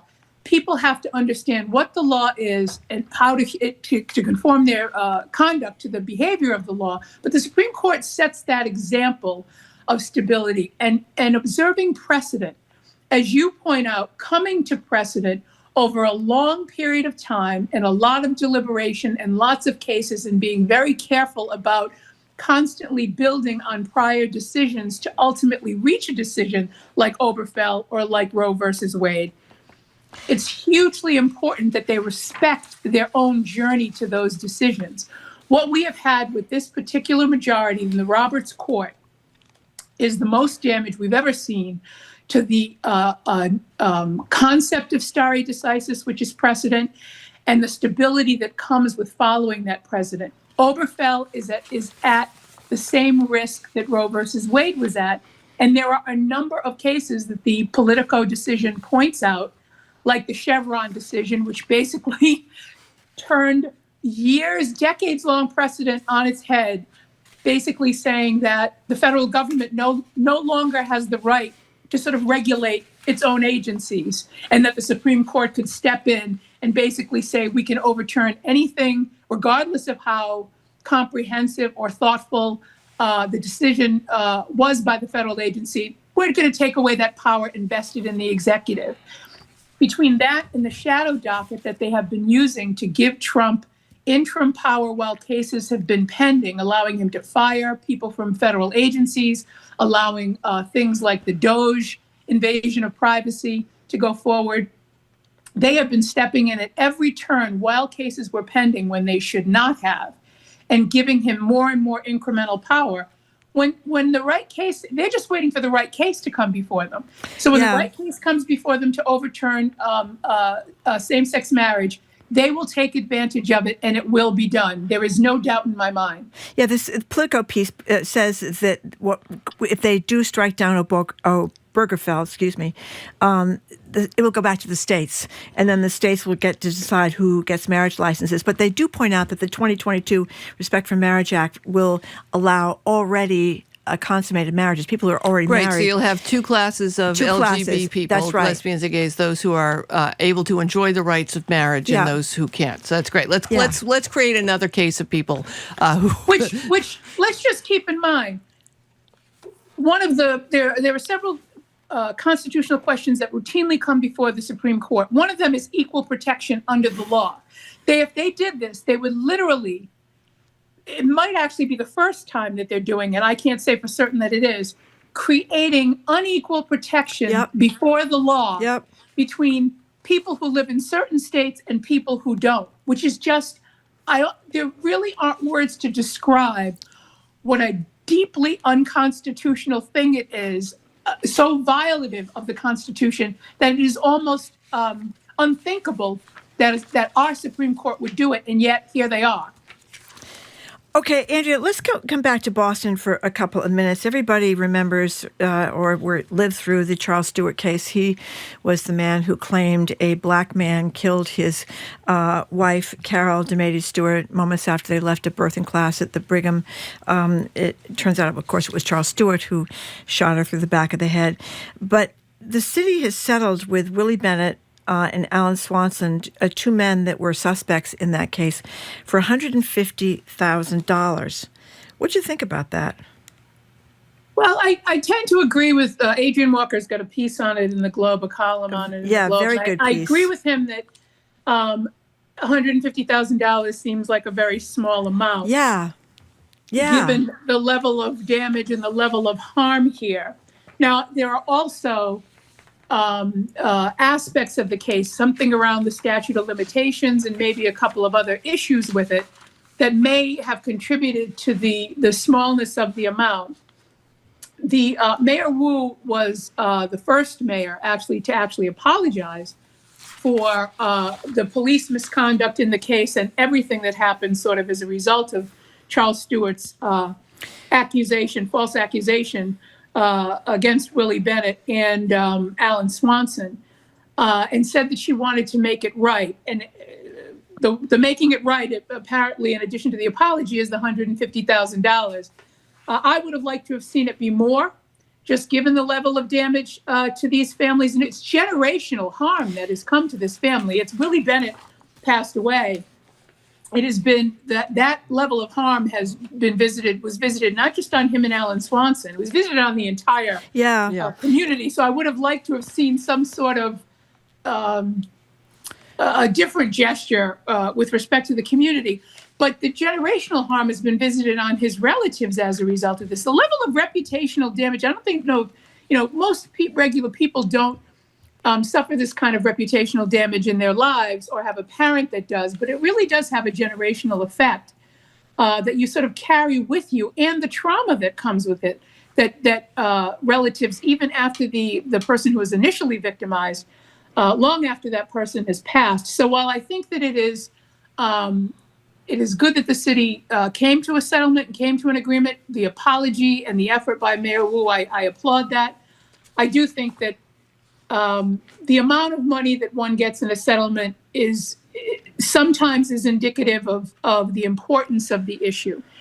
I'm not saying that that's necessarily the case here because I don't have all of the facts in terms of what was available versus given the time lapse and so on and so forth. But to me, that kind of goes to the fact of how long overdue this acknowledgement and this settlement was, so that this should have been done decades ago. I want to add that Swanson apparently has cycled in and out of homelessness, as Adrian Walker writes in the Globe, and occasionally he was in jail. And Willie Bennett, who had problems with the law before the Charles Stewart case, he's been having a lot of physical problems. And as people who were here may remember, the cops went through Mission Hill. Yeah, I lived in Mission Hill after. Going after these teenage boys, take off your pants. Trauma. Talk to Tito Jackson about it. Tito Jackson lived through it as well, and it also impacted all sorts of things. So Andrea Cabral, I have to tell you, whenever I find out something I was extremely wrong about, I am both shocked and horrified. And one thing I've always told, my daughter, my nieces, my nephews, if you're ever lost or worried or whatever, go find someone in a uniform or a city worker to go help you, right? They will help you. And we are finding out that the city of Boston actually hired a level 3 sex offender to work in the Parks and Recreation Department, even though they say they have made changes already. But and I'm all for people getting second chances, and I'm all for not brushing people with one brush, and jobs should be available to people and all sorts of things. But I was shocked that sex offender registry checks of the most basic nature were not done on city employees, that some jobs didn't require these criminal checks. What do you make of that? Yeah, I was actually surprised myself, because I sort of assumed, the Corey board falls under the Executive Office of Public Safety. When I was secretary, that was when we were working on achieving this sort of balance about who should get access to criminal offender record information, which employers should, which employers shouldn't, what the thresholds were. And I was very involved in that. And, government, I always say this, government is about balancing the rights of the people you serve, the rights of the people who work for government, against the right of the public to be safe, and in a variety of contexts. And so, this again strikes me as something else that was probably very long overdue, that there should be, when you're hiring people, you should have criteria. Those should include routine checks. Now, who that information goes to and how that information is processed, what kinds of questions are asked of the particular applicant based on the information you get back, and sometimes before you even get that information, what kinds of questions you're going to ask an applicant in order to get that information. But all of that is a matter of policy and a matter of practice, and it's supposed to be worked out so that you can be in the best possible position to know who it is you're hiring. Every person you hire serves the public in some capacity, and you cannot predict which city employee is going to be in which position to interact with the public, regardless of what the named job they've been hired for might be. So this is a very clear example of an oversight that is very, very serious, that has now been brought to the attention of the administration. And I assume now that they're going to rectify it. But these are things that are supposed to be done as a matter of routine. Mm-hmm. This is what people have a right, given their tax money, to expect from government, that these kinds of things will be done as a matter of routine, and that these policies will be enacted smoothly. That's not to say that mistakes won't happen, but they ought not to happen because of a blanket inconsistency in the policy. There can be human error that results in this, but the policy itself should be clear, should be consistent across the board, and should be imposed that way. Yeah, I mean, I had to, obviously go through a Corey check to volunteer at my local high school, but obviously you can work at a playground as Parks and Rec without having to go through. It was just like made my head literally explode. But you're right, it's. So, Andrea, one more thing before you go. Monica Cannon-Grant, people may know the name. She ran this anti-violence profit. Non-profit. That was a slip of the tongue there. It was supposed to be. That was the problem. It ended up being a profit. It's supposed to be a non-profit. She pled guilty on Monday to a bunch of federal charges. I mean, the bottom line is that she was supposed to be raising all this money for nonviolence. She raised more than $1 million and got $60,000 in pandemic relief funds, which she shouldn't have gotten, and spent money on things like going to trips to Maryland, dining at Bubba Gump Shrimp Company, Shake Shack, paying for Walmart purchases, nail salon visits. And apparently when she claimed she received no salary in 2020, she started paying herself $2,788 a week. So this is kind of a mess. It is. It's a fairly comprehensive. If what's being reported here is accurate, and this is what she's pled guilty to, so I assume that it is. This is a pretty comprehensive use of money that was supposed to go elsewhere. Yeah. The sentencing has not occurred yet. I think the guilty plea just happened. Usually, it's very typical in the federal system that the sentencing comes some days later. And the defense has not put anything in as to their recommendation. I think the prosecution is recommending 18 months in prison. But that's essentially what happened. She went from, sort of being sort of an activist to starting a nonprofit.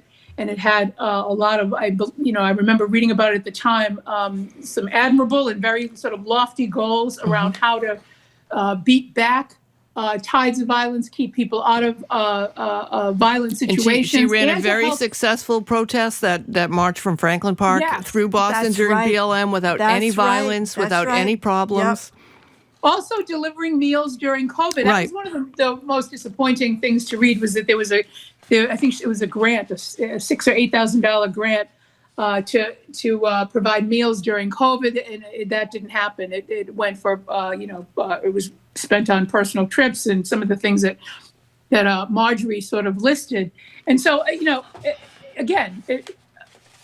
incredibly sad for all of the people who could have been served by this money and by this nonprofit, and another excellent example of somebody veering into crime because money is coming in hand over fist, and they're choosing to sort of make personal use of that money, and you just can't do that. And I would be remiss if I didn't recognize, because I know someone will text me, Monica Cannon Grant was able to benefit from what has been happening historically for generations for all types of people, where she was recommended by one group, so one group accepted her at face value, and then she was this has been happening forever. I guess it's a moment of equality that she was able to kind of float to the top there without a very vigorous check on many levels. Yeah. But it is disappointing for lots of folks. But you're right. That is how it goes, Sue. It does happen that way. It happens exactly that way, and you do rely on the recommendation of another nonprofit to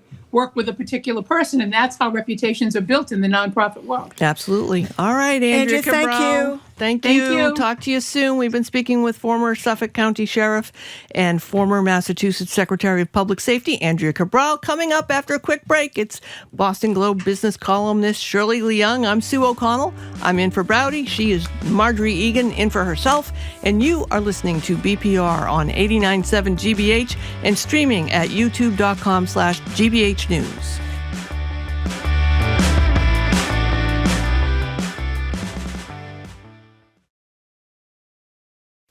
The weekend is coming with stories, It's my first day as a licensed foster mom. gardening, Older apple trees can stop producing over time. There's no doubt about that. and DIY delights. You've already said that sounds like the decking is in good shape and the rest of the deck except this hole from the hot tub.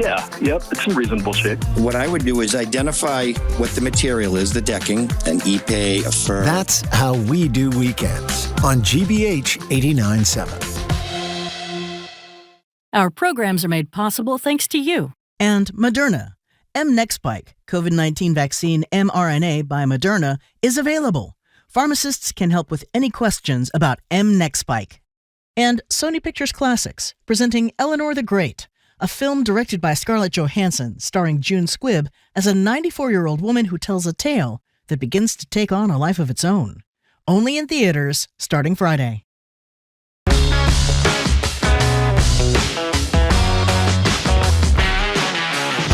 Welcome back to Boston Public Radio. Margery Egan, NBC Media Maven. Sue, I love calling you the Media Maven. People call you local women, but I kind of like Media Maven. I like that Media Maven, too. alliteration It thing implies going. that I have money, too, That's which right. I think is good. That's right. Which I don't. Which you don't. With 5 jobs. So, I mean, it's a tough situation, Sue. Anyway, we are streaming at youtube.com/GBH News. We're going to be joined at the library tomorrow. Sue's going to be with me again tomorrow because Jim's got a little vacation here. Historian Doris Kearns Goodwin is going to be with us, as well as the ambassador to China, Nicholas Burns. We have a powerhouse show, as none other than Chuck Todd said to us earlier. I might actually have to do my prep. That'll make Zoe, our producer, happy that I actually will. I mean, I'm not going to be the only one reading 2 or 3 hours of stuff. Okay, we're joined now on Zoom by Boston Globe business columnist Shirley Leung, who also hosts it, excuse me. She's it. She is it. The great podcast, Say More with Shirley Leung. New episodes drop every Thursday. So, Shirley, thank you very much for joining us as always. Dan Primack over at Axios, great reporter, is wrote a story that Bob Kraft is selling a minority stake in New England Patriots for a $9 billion valuation. So I don't really understand anything about this. And neither do I. Yeah. So we have hoped that you would illuminate this issue for us. What does this mean? Yes. We have a story up on our website as too. Okay, I'm sorry. And we'll direct folks to the Boston Globe. I think it was broken by maybe another outlet broke it. But of course it's a huge story, right? In business and in sports. Now, so I actually did a story earlier this year about this. Private equity firms have gotten into the business of buying stakes in professional sports teams. You may remember the Celtics. They also sold one of the big owners of the Celtics is also 6th Street. I guess there's 2 private equity firms buying this stake in the Patriots.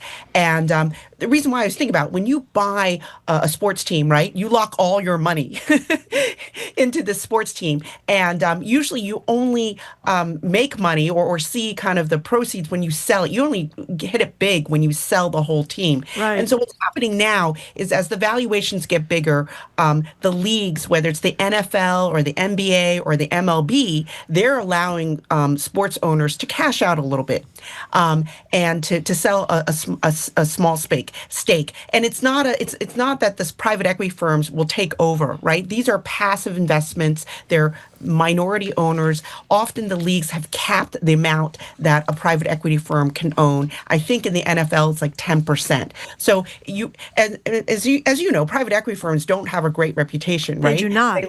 They like to buy teams and then just like gut them, right? That's not what's happening here. It's more of all the teams have a lot of restrictions. They can't call the shots. They can't tell who your quarterback will be. They can't tell you who the coaches will be. They are a passive investment. Now, when I saw this $9 billion, that's a lot of money, right? Well, maybe to you, but not to me. I mean. Not to media maven, right? No, that's right. Yeah. And the first thing, of course, I went political. I was like, well, that's one way to replenish the coffers after Josh Kraft. Spending millions on Josh Kraft. And that's just a small percent. That's like 10 cents out of the billion, right? Exactly. I mean, mayoral campaign. But often what happens as these sports owners, why did they do this? They want a little more cash on hand. Maybe they want to renovate a stadium. In the case of maybe spend a little more on players. In the case of Robert Kraft, what does he also want to do? He also wants to build a new soccer stadium on the Everett waterfront. Right. So, and that will probably be, several $100 million. I'm thinking at least when all is said and done, maybe $500 million for a new stadium. So he's freeing up some cash. But he's still going to run the team. We're still going to see him in the owner's box with his son. Okay, all right. And think about the Red Sox. They've done this too. John Henry did this a few years ago with Fenway Sports Group, sold a little stake to private equity as well.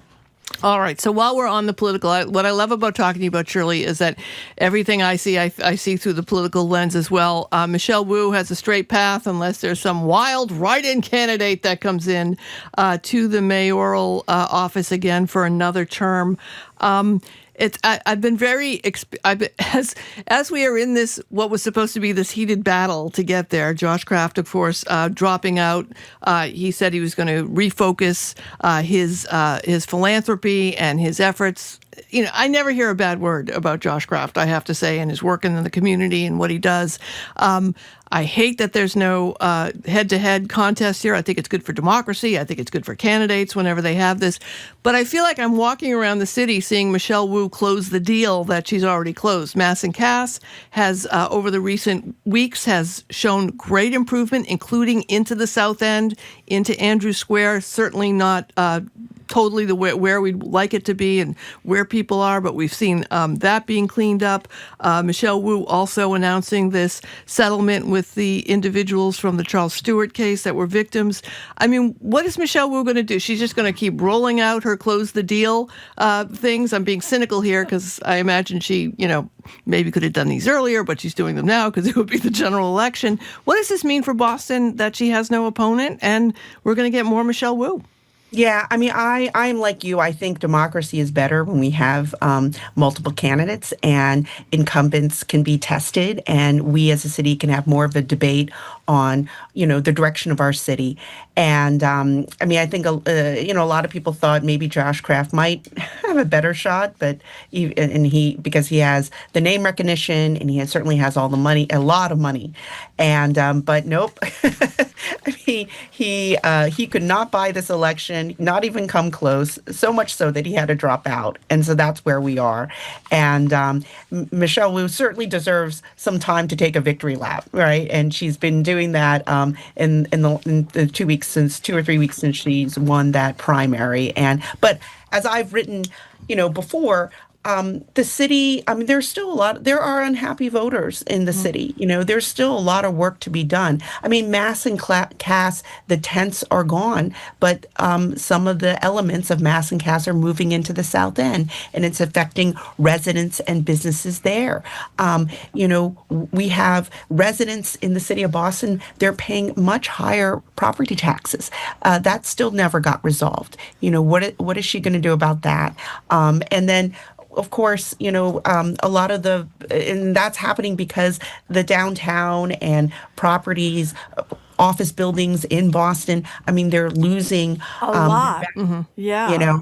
Because people have not because of the hybrid workplace. The what do you call it? The vacancy, the office vacancy is still relatively very high in Boston. So there are a lot of problems looming, and certainly the economic headwinds are blowing. I mean, we're going to face a lot more economic headwinds in the second term of Michelle Wu. So there's still a lot of work for her to do. You had a very interesting column. I love the political gossip about who convinced Josh Kraft to run was a good idea. I'm going to sum this up. You had former Mayor Marty Walsh, who I guess doesn't like Michelle Wu. That was theory number one. The PR bigwig George Regan, who's been around forever. He was not a fan of hers either, apparently. The campaign consultant, they did very well, Will Kaiser and his wife, Eileen O'Connor.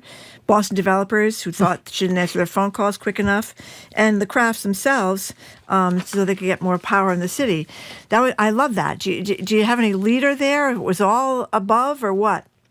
I think there are a lot of enablers in Josh Kraft, including some people say the media. We wanted to see a real contest. We wanted to see a real mayoral race to cover, and so but it's what's funny after that story ran. I think a lot of people reached out to me. It's like, oh no, it wasn't me. It was no. I told them not to run. Are you kidding me? I told them not to run. I have nothing to do with this. Success has many fathers. Right? Is that how it goes? I often think about what City Councilor Ed Flynn is thinking, because there were rumblings a few years ago, and he's a big critic, as well as City Councilor Aaron Murphy of Michelle Wu, and they are very good balance in the city to make sure that issues are being definitely fleshed out and debated. But there was talk, there was an early fundraiser for his dad, or a birthday party that was a fundraiser for him, and we thought, oh, Ed Flynn's going to get in, and he didn't, and I'm wondering what it would have looked like. Sue, you also have to add Tom O'Brien. Right. I forgot about Tom O'Brien. Boston developer Tom O'Brien. He got out. I mean, he had been thinking about it. I think he was thinking about it before Josh Kraft went into the race. And so, and someone said to me yesterday, it's like, oh man, what if Tom did jump in, and what if Josh Kraft, dropped out? That mean he would have been he could have, he could probably got at least 3,000 votes to be in the finals with her, because none of the other, there were 4 candidates for mayor, right? And the last 2 did not even, get the 3,000, right? They didn't fit the minimum to even get the ballot in November. So I think there are a lot of people looking back saying, oh, maybe I should have run instead of Josh Kraft. Yep, it's all about the math. Yeah. It's all about the mathin'. Well, Jim and I had Tom O'Brien in here with his brother, who was the football coach for years up at BC, one of the football coaches at BC. He's a very charismatic guy. I think that was part of Josh Kraft's problem. He's a great guy, but you wouldn't say oozing a lot of Josh charisma. Kraft's problem was he didn't have a path. Yeah, it's just, you either had to be very, very progressive or very, very conservative, and he was neither. Well, he was hoping for the Black community. Yeah. He thought that because a lot of his time, his 30 years at running, at the Boys and Girls Club, he spent a lot of time in Roxbury, Mattapan, Dorchester. He was hoping that would be their path. And he did a great job at that, too. I think he was, everybody talked about what a great job he did at the Boys and Girls Club. Yes. Oh, yes. Yes. And I think the biggest lesson is that you can be a really good person, but you can also be a very bad candidate. Oh, look, Kamala Harris is on the phone. Hold on one second. Yes. Yeah. You can be a good person and not a good candidate. Her book is not getting particularly well received, I don't think. There was, Jim and I probably should have said this, but we didn't. Wu took a shot at the Globe, saying the Globe did not cover the crime issues in Boston. And in fairness, the Globe did, and we should have pointed that out. Yes, we actually wrote a whole story about that. Yes, I saw the story. I did see the story. We have written about, why Boston's homicide rate is so low. Why we are considered one of the most safest cities in the country. Yet, I think there is a perception issue. I think that there are a lot of people who in downtown who feel it's not safe, and that is something that Wu has to address too in her second term. She can't just keep saying we're the safest city in America, one of the safest big cities in America, and if some people don't feel like it, and there's work to be done on that. I think about just, this week there was that really crazy story about the naked man breaking into a restaurant in Beacon Hill. Yeah, with the knife. The reality is, and in the news business as well here, that every single, crime is a tragedy for someone. And at the same time, like if your house burns down, but it's the only fire in the entire state, the governor's going to say, we have the best fire safety in the world, but you're like, I'm homeless because my house burnt down. So it's a difficult balance of reporting. Nowhere is safe. Nothing is safe. Nowhere is safe. Life is full of risks, and the idea that any place is safe can be really annoying to hear when you've just been mugged on the street or something. Yeah. I actually had an altercation that could have been very bad on Sunday morning, alone, out walking my dog, and all I kept thinking of is, all I ever say is, I agree with Michelle Wu, this is the safest city, and here I'm about to be mugged. Boy, people are going to have a really good time with this. It turned out okay, but I'm just saying, all I kept thinking was like, okay, here I am not feeling safe. You have to stop walking the dog. It is. Because every time she's walking the dog, she's attacked by coyotes and the attacked by muggers, attacked by turkeys. I had my baton with me, though, for the coyotes and the turkeys, so... It's tough out there. All right. You better get yourself a German Shepherd or Doberman Pinscher or something. Maud always thinks it's playtime. All right, Shirley, we need some help here, Margery and I. This is a very important story.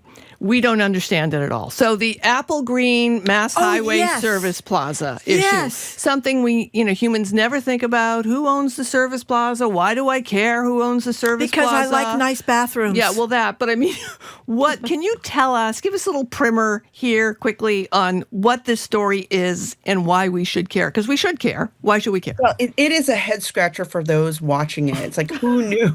Who knew? The drama. What was at stake mistake over. So the state has these, rest stops on the Mass Pike, and they put a contract out to bid to renovate these rest stops, and it's a very lucrative contract. And I think Global Partners company, I think they currently, are the stewards of the rest stops now, but they're losing it to this new Irish firm that has been renovating and taking over rest stops in other parts of the country in the U.S. And so, to I think many of us surprised, Global Partners was not going to let this go. They sued, to try to win the contract. I think they were the other finalists. They also went on a media campaign. They did. Whether it's stories in the paper, but I also remember listening to the radio. They ran ads on the radio telling, I think it was during the Patriots game or a Red Sox game, telling listeners, to say, listen, this is a bad deal. Write a letter to MassTap to overturn this decision. So it's pretty incredible and extraordinary what happened. And because of this pressure campaign, Apple Green, the winning bidder, pulled out this week. And so now we're all wondering what's going to happen. Will the state rebid the entire contract? Mm-hmm. Will they just award it to the other finalists? But then it's kind of rewarding. Like if you put up a stink, right? If you wait campaign, you'll win the contract. So the state is in the mass. I'm curious to see what MassDOT will do now. Yeah, do we know though? I guess that's what I don't know. I read the stories yesterday. I read the stories today. I don't know if we would have been better off bathroom-wise and amenity-wise with the Irish company there or the local company. I don't know. I mean, I know the local company put in a cheaper bid, but I would say that Mass Pike rest stops are kind of underwhelming at this particular juncture. Right, and we've talked about that they had a plan. I mean, if you can see why the state decided to try a new as they should, right? Isn't that something we should do regularly? I think the Irish are open famous up the bids for our bathrooms. Yeah, and if you go to New Hampshire or to Maine, I think especially they have some great rest areas with lots of. Connecticut does too. Yeah, we don't. So this was a chance to kind of upgrade our rest stop. So it'll be very interesting what happens now. We'll see what happens. I just always love it when a PR person calls me to pitch something and they do it, and then at the end they go, "What?" Yeah. Well, that's it. I was like, what? I don't know. Thank you to you and John Chesto, obviously, for explaining this. Mostly John. Yeah, John has been helping me out here with this quite a bit. Yeah, I don't know the bottom line. I'm concerned about the bathroom issue. There's a lot of politics involved. Yeah, a lot of politics. It sounds like a podcast to me. Exactly. Say more. Okay. So Market Basket is not the only place. You wrote a great column about this. It's had problems with family businesses and succession. Yeah, I mean, it is really the third rail with family businesses, about, if you have this family business, right, it can produce generational wealth. And, what often happens is that the founders launch the business, their children run the business. It's really successful. But it's that passing that baton to the third and fourth generation where it can get really messy. And I start my story with Elliot Tatelman. Yes. Jordan's Furniture. And he reminded me, listen, we're no longer family owned. We sold our business a long time ago to Warren Buffett's Berkshire Hathaway, but it was succession loomed large. That's one of the reasons why we decided to sell the family business. This is what Elliot Tatelman was telling me, that his grandparents started, and or father or grandparents started. And the reason why is because he and his brother Barry were running running Jordan's Furniture back in the 90s, and it was going really, really well. And they thought to themselves that each of them had two kids. They were in high school at the time. They're like, what do we do about the next generation? We don't even know if our kids want to be in the furniture business or not. And so they said, it's easier just to sell to Warren Buffett and everybody can decide what they want to do. And it turns out Barry's side of the family, Barry left the business a few, years ago. His children never went into it. And now, but Elliot's decided to stay in. They're now Elliot retired in April, and now his sons are the co-CEOs. And Warren Buffett, they let them run the business as if it were still family owned. And so Sullivan Tire is another one that's an example of taking a route that kind of bypasses the next generation, but lets them have the generational wealth. Right. They sold it to their employees, instead of to a private equity firm. And then I think one of the more interesting ones is also Shields, Shields Health, a business that was started, the parents started the business. Now, Tom Shields, the youngest of 7 children, is now the CEO of Shields Health. They run a network of MRI and other imaging businesses. And they're right now going through the process of what happens to that third generation. And that third generation, think about 7 children, right? They each have children. So there's 21 members in the next generation. So they've hired lawyers. They're in the middle of kind of assembling an independent board to decide succession. Tom Shields being the youngest, he's 59 now. So he's like, we really need to start thinking about what happens next.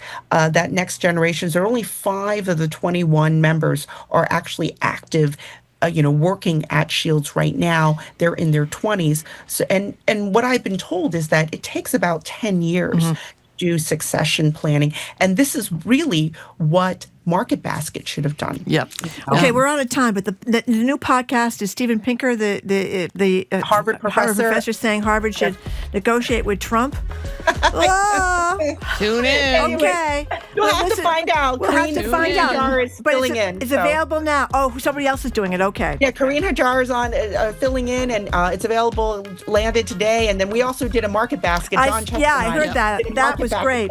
Okay. All right. Harvard should negotiate. Okay. All right. Thanks, Boston Globe business columnist Shirley Leung. Thank you. Say More is the podcast with Shirley. Every episode drops on Thursday. Coming up after a quick break, just enough time for us to talk about our Two More Things segment. I think we're going to have a throwdown on this. I'm Sue O'Connell in for Jim Browdy. She's Margery Egan. You're listening to BPR on 89.7 GBH and streaming at youtube.com/GBH News. The U.S. is in the middle of an affordable housing crisis. Could a silver tsunami of aging Americans fix it when they sell their homes? Older individuals are expected to either downsize or when they move on and pass the home on to their kids, potentially their kids would actually put them on the market for sale. I'm Elsa Chang. That's on the next All Things Considered from NPR News. Today at 4, here on GBH News 89.7.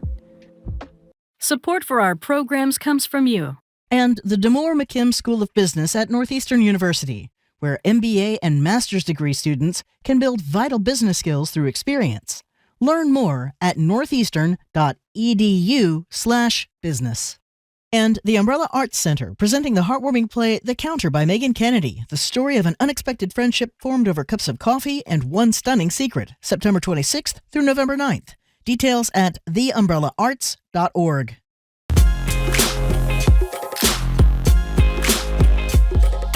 Welcome back to BPR. Margery Egan with media maven Sue O'Connell, streaming at youtube.com/GBH News. Okay, it is time for our venerated segment, Two More Things. So I'm going to start with mine because it didn't last long, but for a brief shining moment, on the National Mall in Washington, D.C., there were 2 bronze-colored figures, 12 feet tall. One was Donald Trump, and Donald Trump was holding hands and dancing with a deceased sex offender, Jeffrey Epstein. The plaque on it said, "Best Friends Forever," and underneath at the base it said, "We celebrate the long-lasting bond between Trump and his closest friend, Jeffrey Epstein." And then they had some pictures of the guys, too. Well, it didn't last long. Like I said, I really loved the time it was up for like maybe 24 hours. The dancing, hand-holding best friends. Tragically, the United States Park Police took it down. The National Park Service had removed the statue, claiming it was not in compliance. And luckily, we have a photo of it up on the stream for folks who can watch it. Look at how happy, so happy-go-lucky. Dancing, 2 guys just they enjoying love the music. Day, love dancing the dancing. to music, holding hands, and thinking about things we don't want to mention. We don't want to know air. Secrets, enigmas. That's right. What do you got? Well, mine is, Margery, that I am thrilled that finally that folks are the government is going to start cracking down on the renegades who are using bus lanes to park or drive in. You could get a $100 fine very soon, Greater Boston drivers, because, not the bus lanes. I said bike lane. Bus lanes are very important. They shouldn't be used at any single time because you need to learn how to let the bus go. And I'm driving home from NBC every day on Route 9, heading into the city through Brookline, and we're over by, where you get up onto the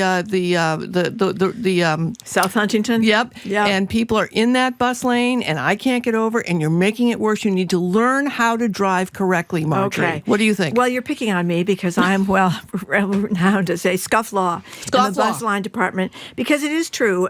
You certainly shouldn't park in the bus lane. But the reason I have occasionally driven in the bus lane is because in Huntington Avenue, there's 35 cars lined up on the left-hand side, and on the right-hand side is an empty bus lane, and there's no It's not bus empty. in sight. It's being saved, Margery. It's being saved, and you have to learn to respect the bus lane, because if you get into it, then somebody else will get into it. That's right. And then no one will ever learn not to drive in the bus lane. But we all move over when the bus comes, and no, you don't. Solved. You're blocking me in. I can't get by. What did Mayor Menino say? The days of the car are dead. Days of the car are dead. We need to start Cars are no longer king in Boston. So we need to learn to respect the bus, respect the bike. You need to change your behavior. If I look over and it's you cutting me, I don't know what I'm going to feel about this. I think I'm going to follow you home one day from NBC 10 Boston. See if you're going to have to really take a number to do that. Avoiding the bus lane. I don't want to get a ticket, though. I don't want to get a $100 ticket. Yeah, no, there's no enforcement anyway. You can't drive in the bike lane. You can't drive in the bike lane. The enforcement the lack of enforcement in the city is driving me crazy now on all sorts of things. I know. And I know that we cut back because of COVID, we cut back, that's a whole other topic, cut back because some neighborhoods and some people were targeted more, but we're seeing that more. You know what's great, though? What? You can run over your meter and not get a ticket. How do you do that? They just don't come by and ticket you. Haven't you noticed that? We are really, we've made a turn here, Margery. We have made a turn. We're pushing the envelope. I'm living on the edge. I've been often advised not to give how to break the law advice over the air. So we're going to move on now. Coming up after the 1 o'clock news, GBH senior investigative reporter Phillip Martin is out with new reporting on the impact of ICE raids and immigration fear that has just come to the Brazilian community of Greater Boston, which of course is a massive hub for Brazilian expats. I'm Sue O'Connell in for Jim Browdy. She's Margery Egan. You're listening to BPR on 89.7 GBH. And of course, we are streaming at youtube.com/GBH News.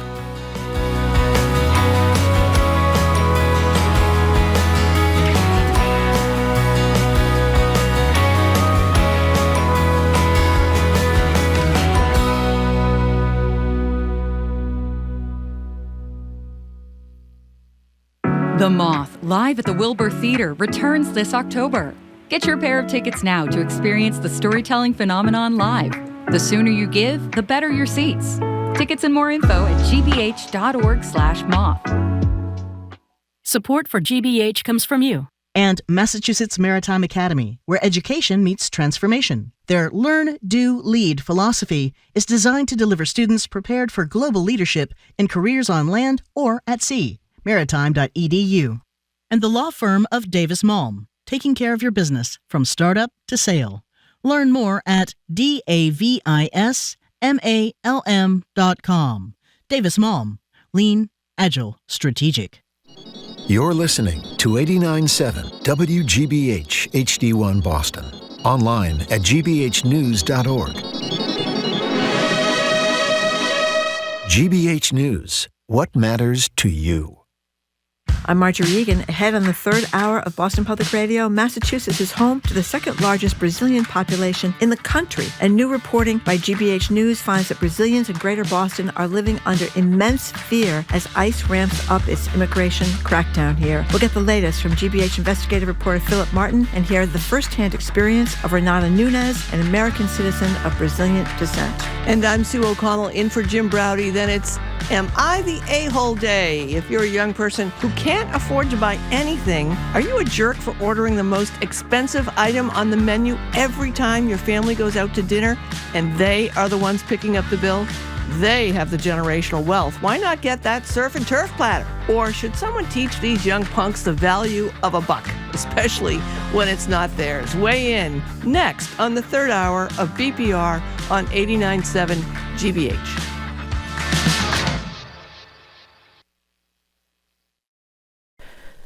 Live from NPR News, I'm Lakshmi Singh.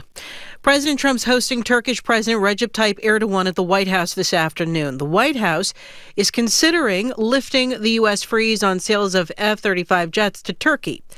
The U.S. has been concerned data on the advanced fighter jets could end up in Russian hands through an air defense system that Moscow sold to Ankara. Trump addressed Turkey's role as a member of NATO in helping the alliance pressure Russia to end its war with Ukraine. I think he could have a big influence if he wants to. Right now, he's very neutral. He likes being neutral. So do I like being neutral.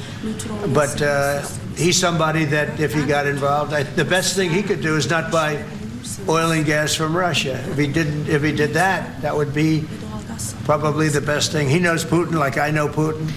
FBI Director Kash Patel posted on X, investigators have collected devices and other evidence from the site of yesterday's shooting at a Dallas ICE facility. The gunman shot 3 detainees, killing 1 before apparently taking his own life.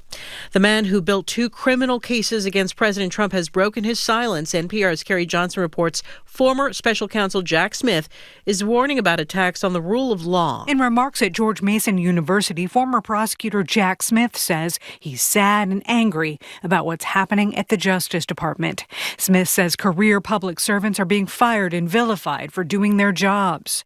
Smith himself left DOJ earlier this year, shortly before Trump's inauguration. The Justice Department dropped criminal cases against Trump after he won the 2024 election. Now, Smith says new leaders at the department seem to be following orders to go after Trump's political opponents and give breaks to the president's friends. He says the rule of law is under attack unlike any other period in his lifetime, and he says he's standing by people inside DOJ who continue to do the right thing. Carrie Johnson, NPR News, Washington. Trump administration officials have recently linked Tylenol use to autism. Researchers say there's no evidence that taking Tylenol while pregnant causes autism in children.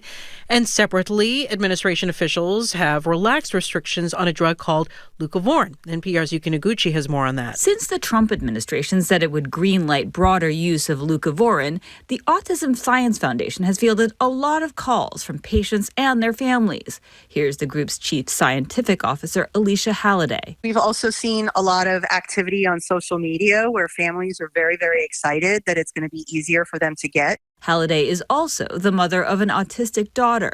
She says there's still very little research on leucovorin, its safety or impact on autism. She's concerned the administration is offering false hope to many families. Yuki Noguchi, NPR News. U.S. stocks trading lower this hour with the Dow down 152 points. This is NPR News. Good afternoon. With the latest from the GBH newsroom, I'm Craig Lamolt. New England Patriots owner Robert Kraft is reportedly selling an 8% stake in the team. The sale is to 2 different buyers, with one getting a 5% stake and the other getting a 3% stake. Kraft and his family have owned the team since 1994. The franchise is currently estimated to be worth more than $9 billion. Club Passim's Reimagining Lilith Fair returns this weekend. The Cambridge folk venue builds the annual event as celebrating women, queer, and gender-expansive artists in the greater Boston music scene. Naomi Westwater, who curates the event, tells GBH is the culture show that one of the hallmarks of folk music is that it's grounded in the present. And I feel very scared about the time that we are living in, and that we need to be grounded in reality, and we need people of all different walks of life to be able to use song to inspire and talk about what's happening. Reimagining Lilith Fair is a nod to the late 90s traveling musical festival that promoted all-female artists. The full lineup of acts can be found at Club Passim's website. Rain today, continuing into tonight, high in the mid-70s. It should clear up by tomorrow, which is looking partly sunny, with a high tomorrow around 80. And it looks like a pretty nice weekend. Sunny on Saturday, highs in the mid to upper 70s, and pretty much the same thing on Sunday. The Sox are in Tampa Bay tonight. hoping to sweep their 3-game series against the Rays, and the Patriots host the Carolina Panthers this Sunday at 1. You're listening to GBH. The time is 1:05. Support for NPR comes from NPR stations. Other contributors include Progressive Insurance with its Name Your Price tool, a way to see coverage options based on a driver's budget. Learn more at progressive.com or 1-800-PROGRESSIVE. Price and coverage match limited by state law.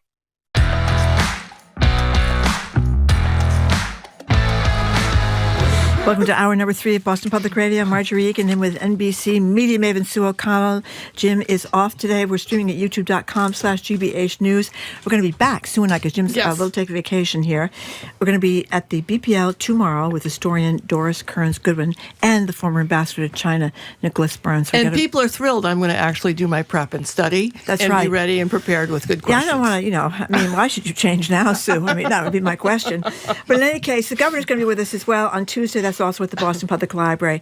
But right now, Phillip is in the studio. Phillip Martin, who is an award-winning senior investigative reporter for GBH News. He's retiring. Oh, my God. He's retiring on Tuesday. That's right. Which is also your birthday. That's right, exactly. Yeah, well, happy birthday. I figure that's propitious, right? Yeah, congratulations. Well, thank you. Because I appreciate you're a great reporter. We really appreciate your work here and coming in. He's also here with Renata Nunes, a U.S. citizen of Brazilian descent. I didn't goof it up that time, did I? No, that was perfect. Okay. Thank you. Yeah, I apologize for getting that wrong before. But Massachusetts is home to the second largest Brazilian population in the country, and new reporting from GBH News finds that many Brazilians are living in fear amid Trump's immigration crackdown, even among those who supported Trump in the 2024 election. So Phillip has looked into this, and Renata's going to tell us about her situation as well. But Phillip, let's start with you. What's the overview? What is going on with the Brazilian population and the ICE crackdown? Well, the ICE has been Steve Miller, who's leading this effort, the advisor to Trump. You mean the president, Steve Miller? Steve Miller, that's right, the I president. think he's the president. The de facto president. Yeah.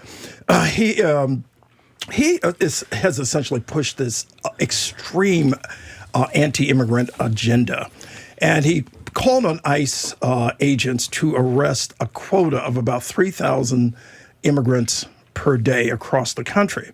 Now, that wasn't happening. They were finding it hard to find people. So they've been stepping up efforts, going to construction sites, going to churches, going to Hispanic festivals, going to Brazilian festivals, trying to find individuals.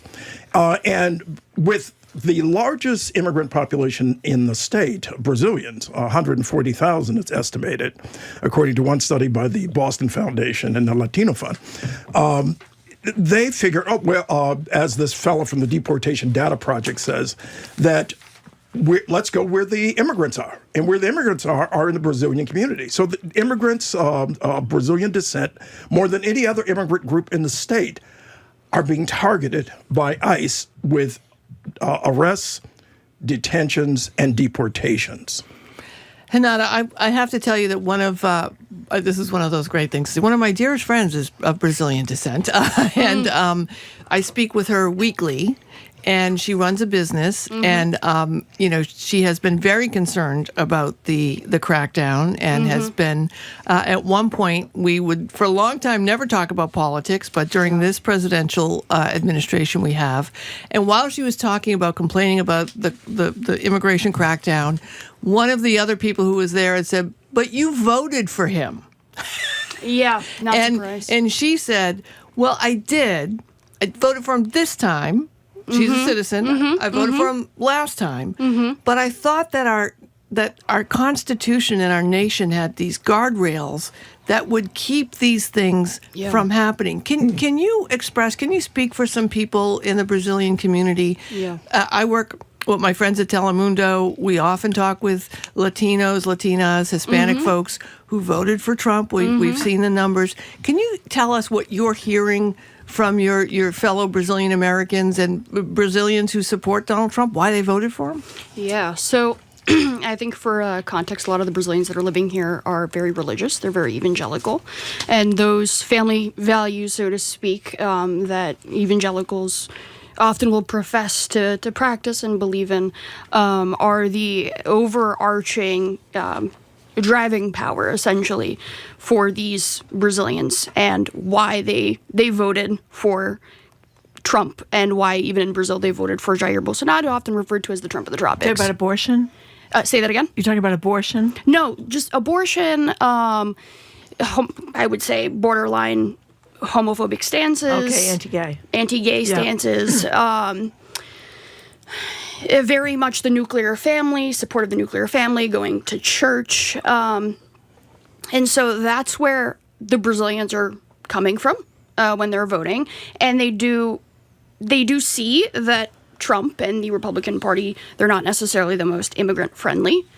But they can see past that, and their argumentation is always, well, God is above everything else.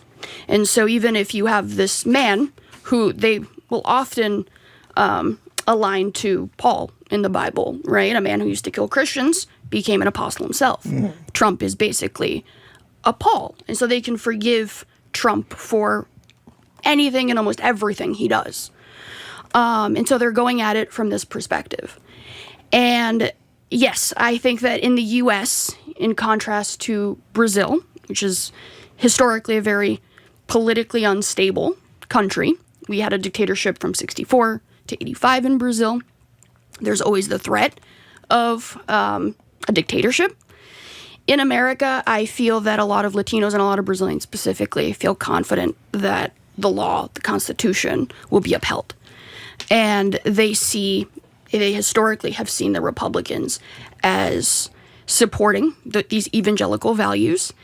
And if they're going to get sort of hurt in the process, then so be it, because the evangelical beliefs are so important to them.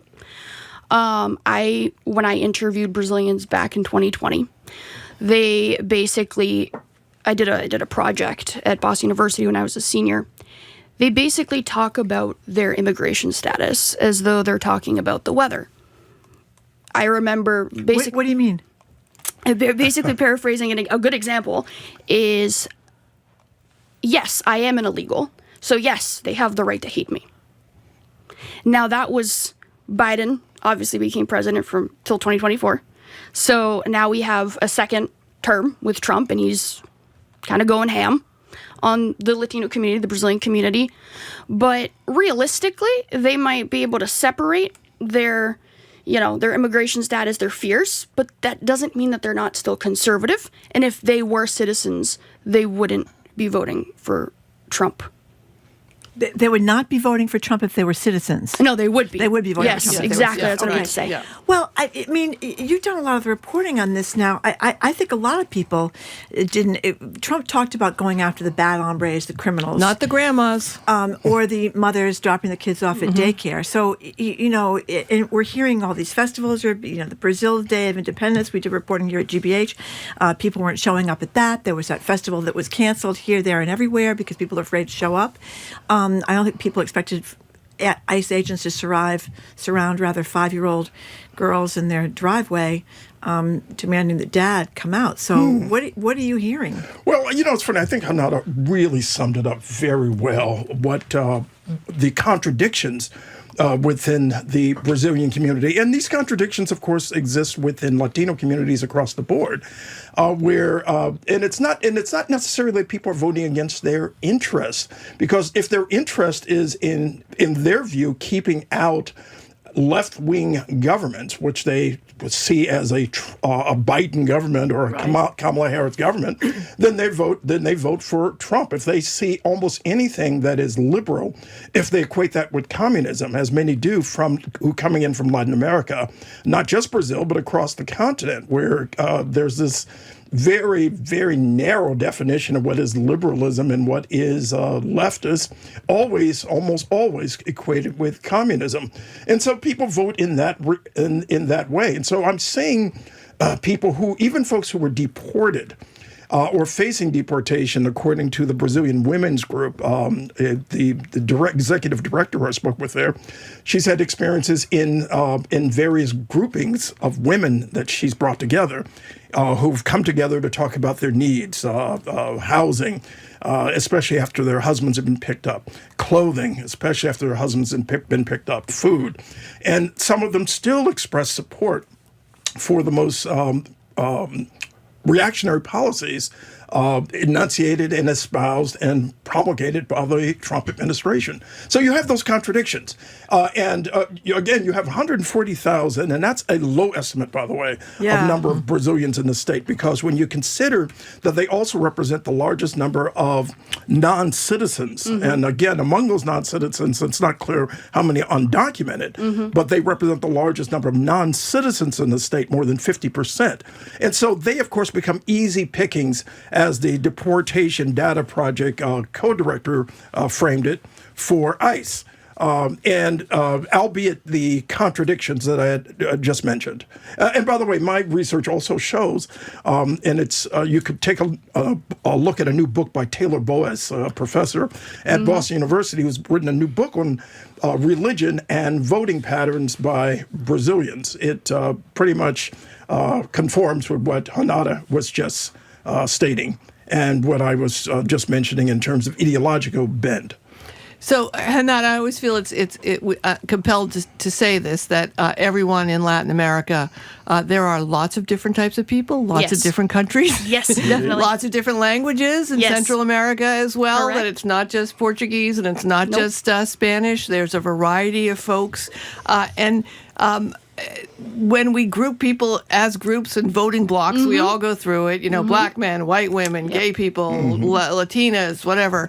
We tend to group people together that, as you were talking about, Philip, may have very different opinions from each other. That's true. So how do you think Brazilians and others are feeling now in America, Brazilian Americans and Brazilians who are living here? And I'll have you speak for the entire two continents. And, I mean, is there a feeling of like, there is that moment where, nothing unifies people more than a common, and I don't want to use the word enemy, but a common threat. Yeah. What's happening within the communities now?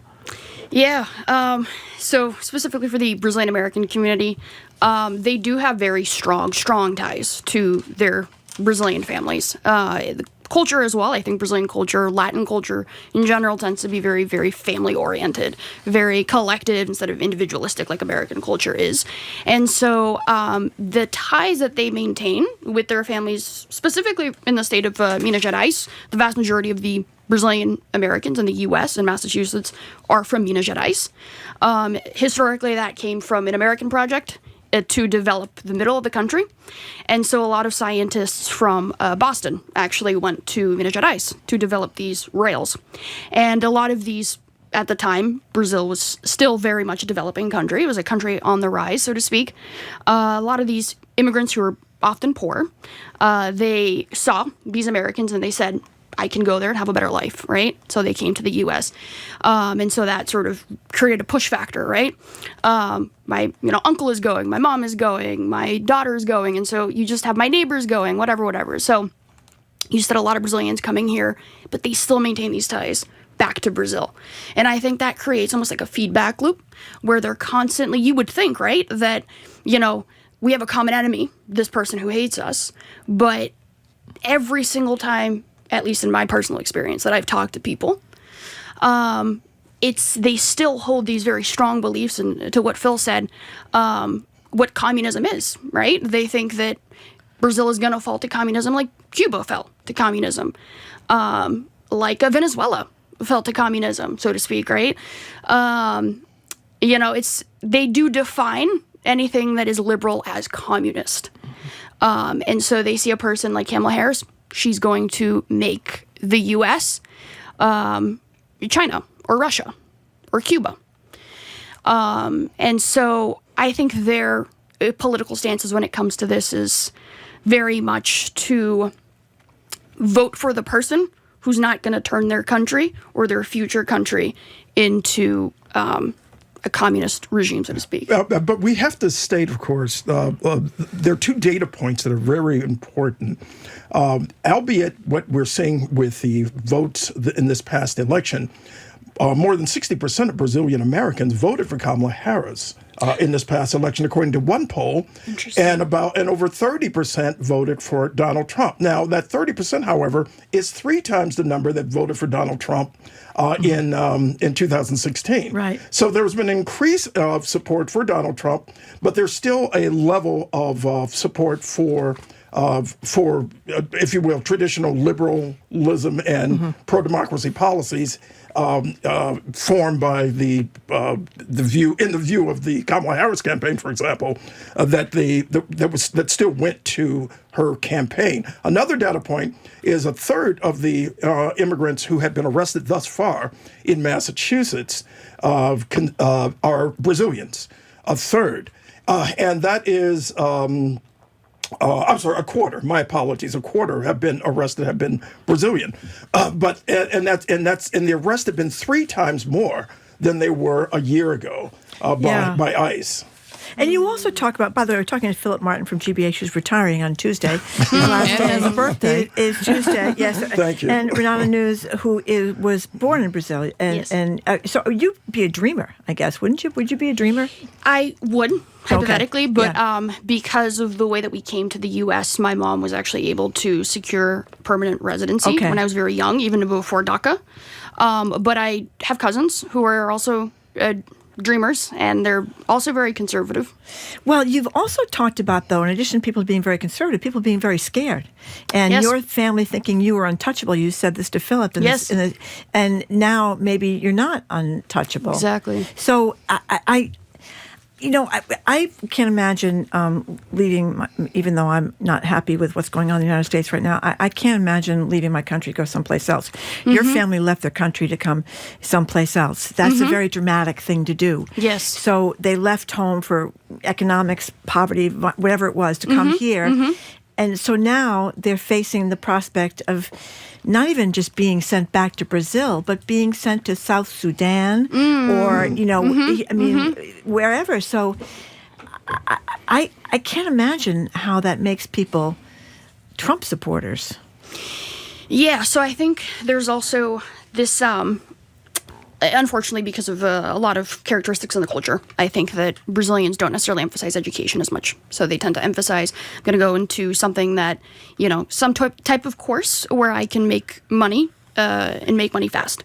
And so they don't necessarily tend to be the most educated in the sense of academia of all immigrant groups, right? And so because of this, what ends up happening is you have a lot of these immigrants, a lot of these Brazilian immigrants, who are in a degree aware of this. If they are definitely undocumented, they know that every single day is, a victory for them because they don't know if tomorrow they're going to be here. Exactly. Yes. And then you have individuals who have a green card, and then you have individuals who are citizens, which are, from my personal experience, in the vast minority. Right, for a multitude of reasons. And so what ends up happening is those who are citizens, we have a saying in Portuguese, which is you stepped on the matchbox, meaning you're just half an inch on top of everybody else and you think you're better than everybody else.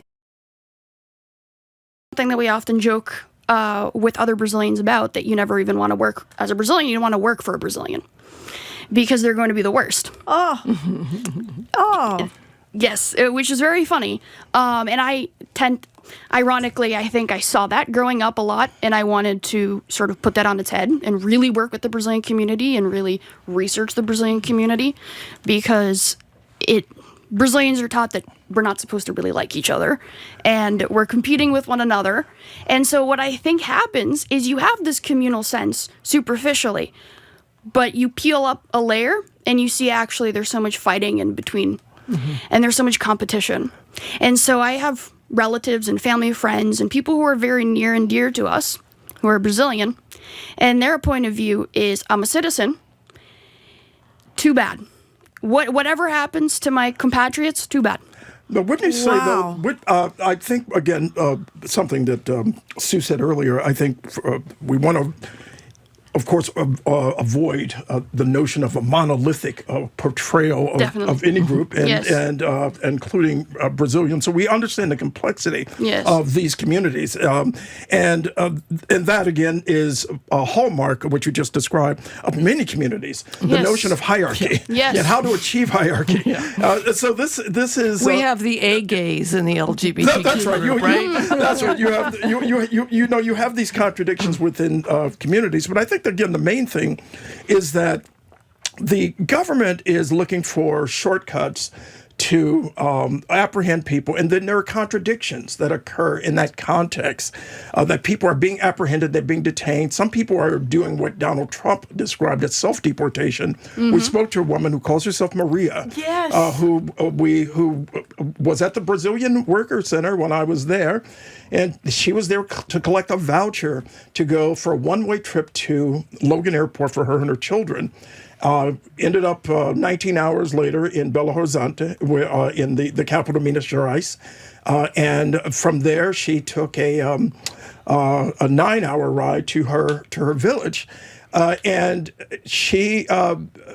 Again, she was supportive of Jair Bolsonaro, would not say how she voted for, not vote, but how if she supported Donald Trump or not. But you have these contradictions, and a lot of it, again, is driven by, as Renata said, religion dictated by assumptions of what is liberal, what is leftist, and that's what we are dealing with right now in these communities. You know what? Yeah, I can't help pointing out that what's so funny about all this, because when you think of someone who is liberal and leftist, it would be the person that is at the heart of Christianity. I think there's no bigger leftist than Jesus Christ himself. That's an old model, liberation theology that comes out of Brazil, by the way, and Latin America, Paulo Freire, and the notion of liberation theology. But it's also something people have veered away from dramatically in recent years, embracing instead a very conservative evangelical view of the world. You see that contrast between white evangelicals and black evangelicals. There's the white evangelicals talking about there's no more empathy, but I think Deval Patrick put it a very good way a couple of weeks ago, saying as a man of faith, he didn't understand what Bible these people are reading. Well, but I heard a Latina say, I don't know if I heard it in person or if I heard it on a podcast, but just representing that, watching a political party wearing crosses around their neck, they didn't believe that the actions they would be taking would be so antithetical to what Jesus Christ believed. And that has been a very big hill for them. Yes, they might support Republican ideas. They want conservatism. They don't want what happened to Cuba. They don't want those things to happen to America. They love America. They love their family. They're conservative. So, you might be saying that, but you're wearing that cross. You're not going to do bad things to us. A lot of the people that are wearing crosses are doing some very bad things. Yeah. I think the cross has been co-opted. And the American flag has been co-opted. I was going to say, there's been a lot of co-optation out here. Yeah. By the way, while you're wishing me good luck in my retirement, I also want to say the same thing for my colleagues, Alexei, Frederic, and Paul Singer, who all moving on to other things in order to make democracy, keep democracy, and make democracy a very real thing. Alexei did a wonderful, in the context of our media. A wonderful video of our staff up at the Big E, waiting on Jim, bringing him food to eat. It was very funny. Well, so we're out of time here, but bottom line, what do you see happening? I mean, whether you're green card, not green card, if you're speaking Portuguese, if you're living in this is not a fun moment. What do I see happening with the Brazilian community? Yeah. What you guys said, Brazilians are not a monolith. Brazilian Americans are not a monolith. Yeah. I do think that, as the data shows, 86% of those living in Massachusetts voted for Bolsonaro. You said 60% voted for Kamala Harris. This is nationally. I do think, however, that there's a issue with census data, which I agree. Yes, which Brazilians will often not self-identify as Brazilian because it's very hard. So those who are self-identifying probably overrepresent people who are more educated, and then they're going to say, obviously, as we've seen historically, correlation between political party and And briefly, education. there are also resources. The Brazilian Workers Center in Alston is one. Another is the Brazilian Women's Group in Brighton, and there are others. If folks need help or are looking for a voice that can represent their interests during these hard times. Well, we thank you both for coming in. We Thank direct folks to the website for Philip's great work, which will carry on after he has carried off and had a good time. That's on right. his camera. I appreciate it. Congratulations, Philip. Thank you very much. And thank you very much for coming in. We appreciate you so much. you All for right, we've having been me. speaking with GBH's Phillip Martin and Renata Nunes. Thank you both. Coming up after a quick break, usually Margery takes the hard transitions, but the team has blessed me with this one. So after this wonderful segment, we're going to go to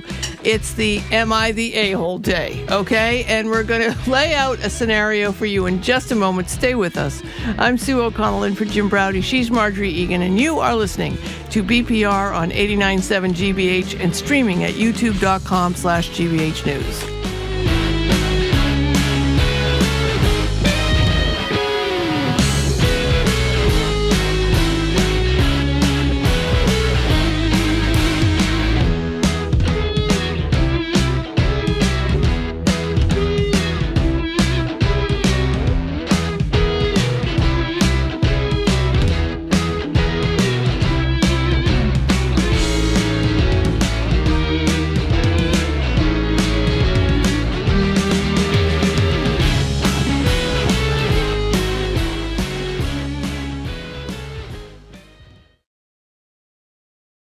The U.S. is in the middle of an affordable housing crisis. Could a silver tsunami of aging Americans fix it when they sell their homes? Older individuals are expected to either downsize or when they move on and pass the home on to their kids, potentially their kids would actually put them on the market for sale.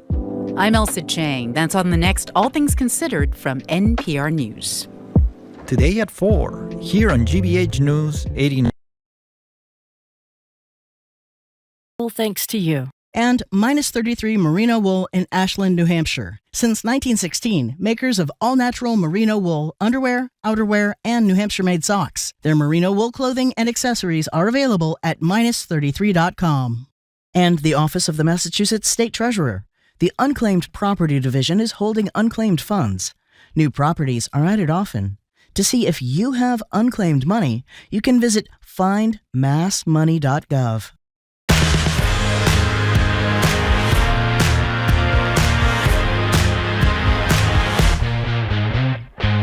Welcome back to Boston Public Radio. Margery Egan and NBC Media Maven Sue O'Connell. We are going to be at the library tomorrow with historian Doris Kearns Goodwin. Mm-hmm. You can see her in person if you come by to Copley Square. And also, you can see Ambassador to China Nicholas Burns. He's going to be with us. The governor will be with us on Tuesday, also at the library. So, as Sue said, this is my favorite segment of the week because I'm a low-rent kind of person.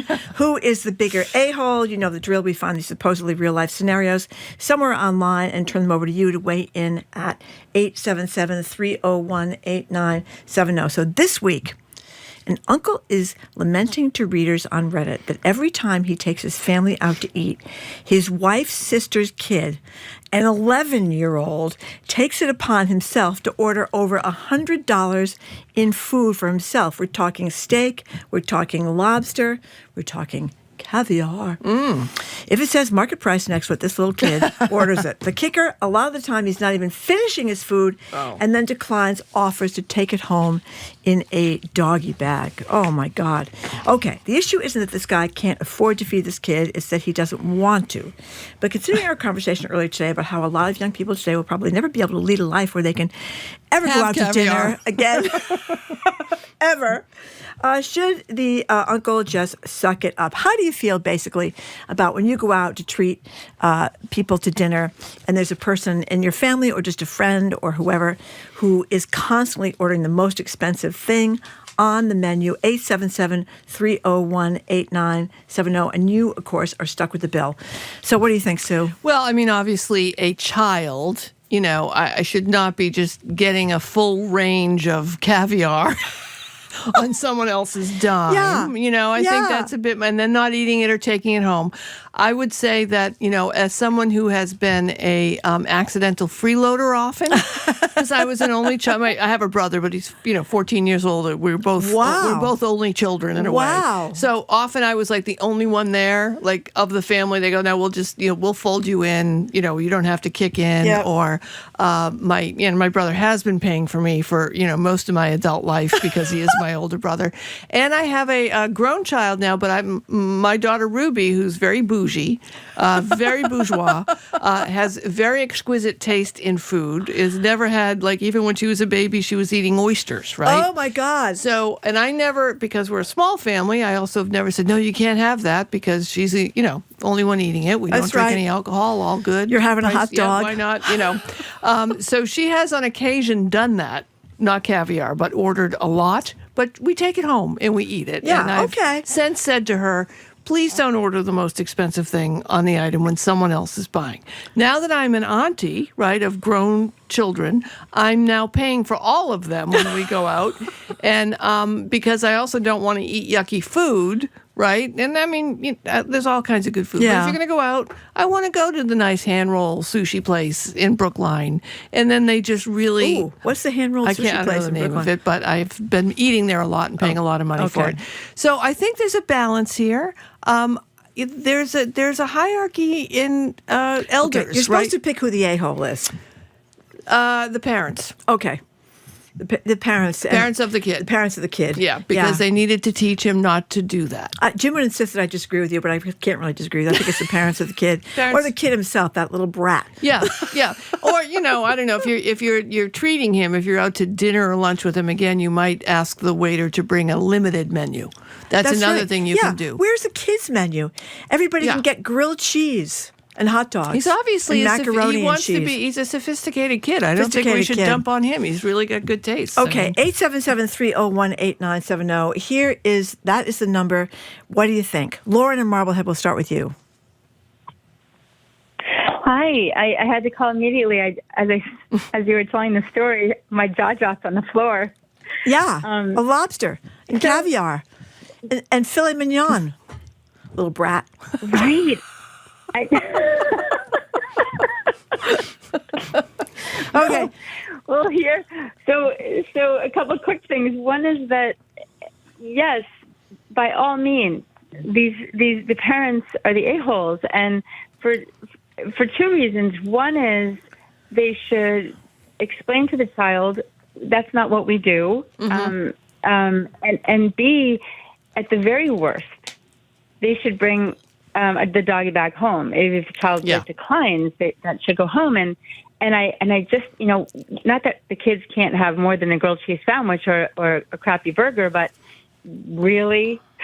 I know. A lobster. He only ate a little bit of the lobster. Let me jump in here just a minute. He took a bite and he said, I don't want it anymore. Lauren, bear with us here. Let me tell you a little story about my kid. So when my kid was 18 months old, my ex and I, her other mother and I, with her, were out with Ruby. We're out to dinner at a restaurant in Wellfleet over the summer, right? And we're sitting there, and Ruby is sitting in a high chair. And there's this family, two older women, and they just keep staring at us, right? And we're expecting there's going to be some anti-gay thing here. Or, my daughter was born in China, so there might be something. So we just keep feeling them watching us, and it's getting very uncomfortable, right? And Ruby's just sitting there eating away. She's eating oysters. She's 18 months old. Oysters. She's eating clams. Oh, my God. She's just eating. Whatever we had, she had. She's just sitting there. And one of the women come over to the table, and they say, excuse me, I don't want to be offensive. And I'm like, ready, got my hackles up. I said, yeah. She goes, it is so delightful to see a child eat like that. I have never seen a child eat oysters and so I think some children just have a palate that begs for lobster and caviar. But the issue that's unfortunate for you, Sue. No kidding. Somebody else shouldn't pay for it, Lauren, I think is maybe the bottom line. Yes? Yeah, I think it's fabulous that your child has a fabulous palate, which I'm still paying for, and that all the power to her. But right, I think it's also moderation and mindfulness of others, right? Yeah, So Yes. by all means, feed your kid the oysters. Yeah. That's a fabulous story. But pay for it yourself. Okay, Lauren, thank you. Thanks, Lauren. Thank you very much. We have a lot of texters who Yes. think also the mother of the child ordering all the food is Oh, the the father. a-hole. How about the mother and the or father? that could be the father of There the you child. go. That's Okay. right. Let's blame it on both of them. Okay, let's go to Brad. Oops. Lost him. I lost him. You know, he's when back. Okay. Brad in San Francisco. Hello, Brad in Brad. San Francisco. What do you think, Brad? Hi, can you hear me? Yes, we Can you hear can. me? Yes, we can. I think the guy paying for the food is the a-hole because he's teaching this kid to waste food in a world where food is very valuable. That is a Good great point. point. That is a great point. Yeah, when he refuses the doggy bag. What my parents used to do is if we ate stuff and didn't finish it, the next time they wouldn't let us order as much and say, if you finish the first course, you get more food, but you don't get to just order a bunch of stuff. That's what this person should do. Say, look, consistently, you're not finishing food. You're wasting food when there's so much hunger in the world. I'm not telling you can't have what you want, but you got to finish it. That's a good point, order Brad. part of the stuff you want, eat it, and then we'll get you some more. But we're Good not going point, to Brad. just leave all this food. Yeah, we have a rule in our family that if you're trying something for the first time, you're allowed to not finish, but not eat it. Like if you're saying, I want to try this dish for the first time, great. That encourages, exploration without penalty. But if you're going to order something more than you think you can eat and you end up wasting it, that's not good. Thank you very much for the call, Good Brad. call, Brad. So this child apparently, when told about maybe taking home the leftover lobster, since he only had a couple of bites, since he already ordered and ate the fanciest appetizer, most expensive appetizer on the menu, the kid says, I don't want the lobster anymore. I'm full, but I'm not taking a doggy bag because I don't eat leftovers. I love this kid. I absolutely love this kid. Okay. I love this kid. Growing up, everyone we're getting a lot of texts about when they were growing up. Yep. I want to remind people most of us grew up in the last century. That's just right. to give. That's to give right. But we grew up in a good enough family because both parents lived through the Depression. You only took what you could have. It was good enough. Good enough. Good enough. That's that right. was what I grew up listening to, and we are very I still walk into stores and put my hands behind my back and not touch anything because I was on a very tight leash as far as being behaved and polite and not asking for more than I thought I deserved. Like if there was another soda that went around, they'd say, would you like another soda? I would say no because I was afraid that it would cost too much. But so I've probably overcorrected, and now my kid's just eating lobster. My grown adult child is eating lobster I'm paying for. Texter wants to know if this is a story from Jim Browdy's childhood, and is he the 11-year-old in the story? That's a possibility. I hadn't thought of that. Paul in Nantucket, thank you for calling. What do you think? Hey, is this me? Yes. Oh, I'm in Pawtucket. Oh, not Pawtucket. Nantucket. Okay. Oh, I'm sorry. I misread it. That's unfortunate for you. That's all right. Nantucket is a very nice place to be. No disrespect to Pawtucket. is fine, but it's not Nantucket. Let's face it, Paul. wonderful. It's wonderful. Okay. Yeah, Pawtucket. Yeah, it's wonderful. Okay. So I listen all the time. I've never called. Oh, thank you. Welcome. I love your show. Thank you. And this happened to me and my husband. It did? We were and we were in Tucson, and we were taking my niece and her family out to dinner. Mm-hmm. And her youngest, well, it sort of happened to me. Her youngest ordered the most expensive thing on the menu. It was some sort of steak. Yeah. And he must have Gotta be been careful. like 7 or 8 years old, but he ate every bit. And then later my niece said he does that sometimes. He orders something really expensive, but he always eats it all. Well, okay. And how'd so you how'd feel you about feel? that? Yeah. So my husband and I exchanged glances, certainly when he ordered it, or probably quickly looked at the menu to see what's he ordering. Yeah, we didn't mind. He's a growing kid, I guess. Yeah. All right. There you Okay, go. Paul. That's a good uncle response Paul, there. thank Really you. appreciate Thank that. you for the call, and thank you for listening to us down there in Pawtucket. Appreciate it. My kid once ordered something when she was little that she couldn't cut that was very expensive, and somebody else was paying for it. I mean, it was really a difficult thing, and she was little, and I cut it for her on her plate, and they said to me, if she can't cut it herself, she shouldn't be able to eat it. And I thought, you know what? This is why I always think it's funny. Like when I was a kid, this is how it was. It's like we want our children to be able to behave in restaurants restaurants. That's we want right. them to be able to order what they want. This kind of folds into our earlier conversation about how anti-child we are. Now, I just want to all know, the time. does your daughter prefer the Wellfleet oysters, or will she take does. the Barnstable oysters, or we have to be from Long Island oysters? You ready for this? It depends on which Wellfleet farm and which Nantucket farm the oysters come from. Okay, because they definitely have a different taste, even on Nantucket, based on which farm they're from. So a texter says, I once dated a man who did not eat leftovers. The relationship was short-lived. Yeah, I don't love leftovers either, I got to tell you. Oh, I do. No, I don't. I ate a whole week on leftover chicken I got last Saturday Except night. at the Cheesecake Factory. The Cheesecake Factory. Where we will dine off the Cheesecake Factory from one meal for a week. So we'll do that. Judy in New York, thank you for calling. Hi, I just have a story that amuses me. When I was 16, I was babysitting for my aunt and uncle, and my aunt by marriage and I were being taken out to dinner by her stepmother, my step-grandmother, who had quite a bit of money. So my aunt at maybe 40 years old and I at 16 years old strategized to order the most expensive thing on the menu on purpose. That's a good one. That's always good. Revenge ordering is always a good thing.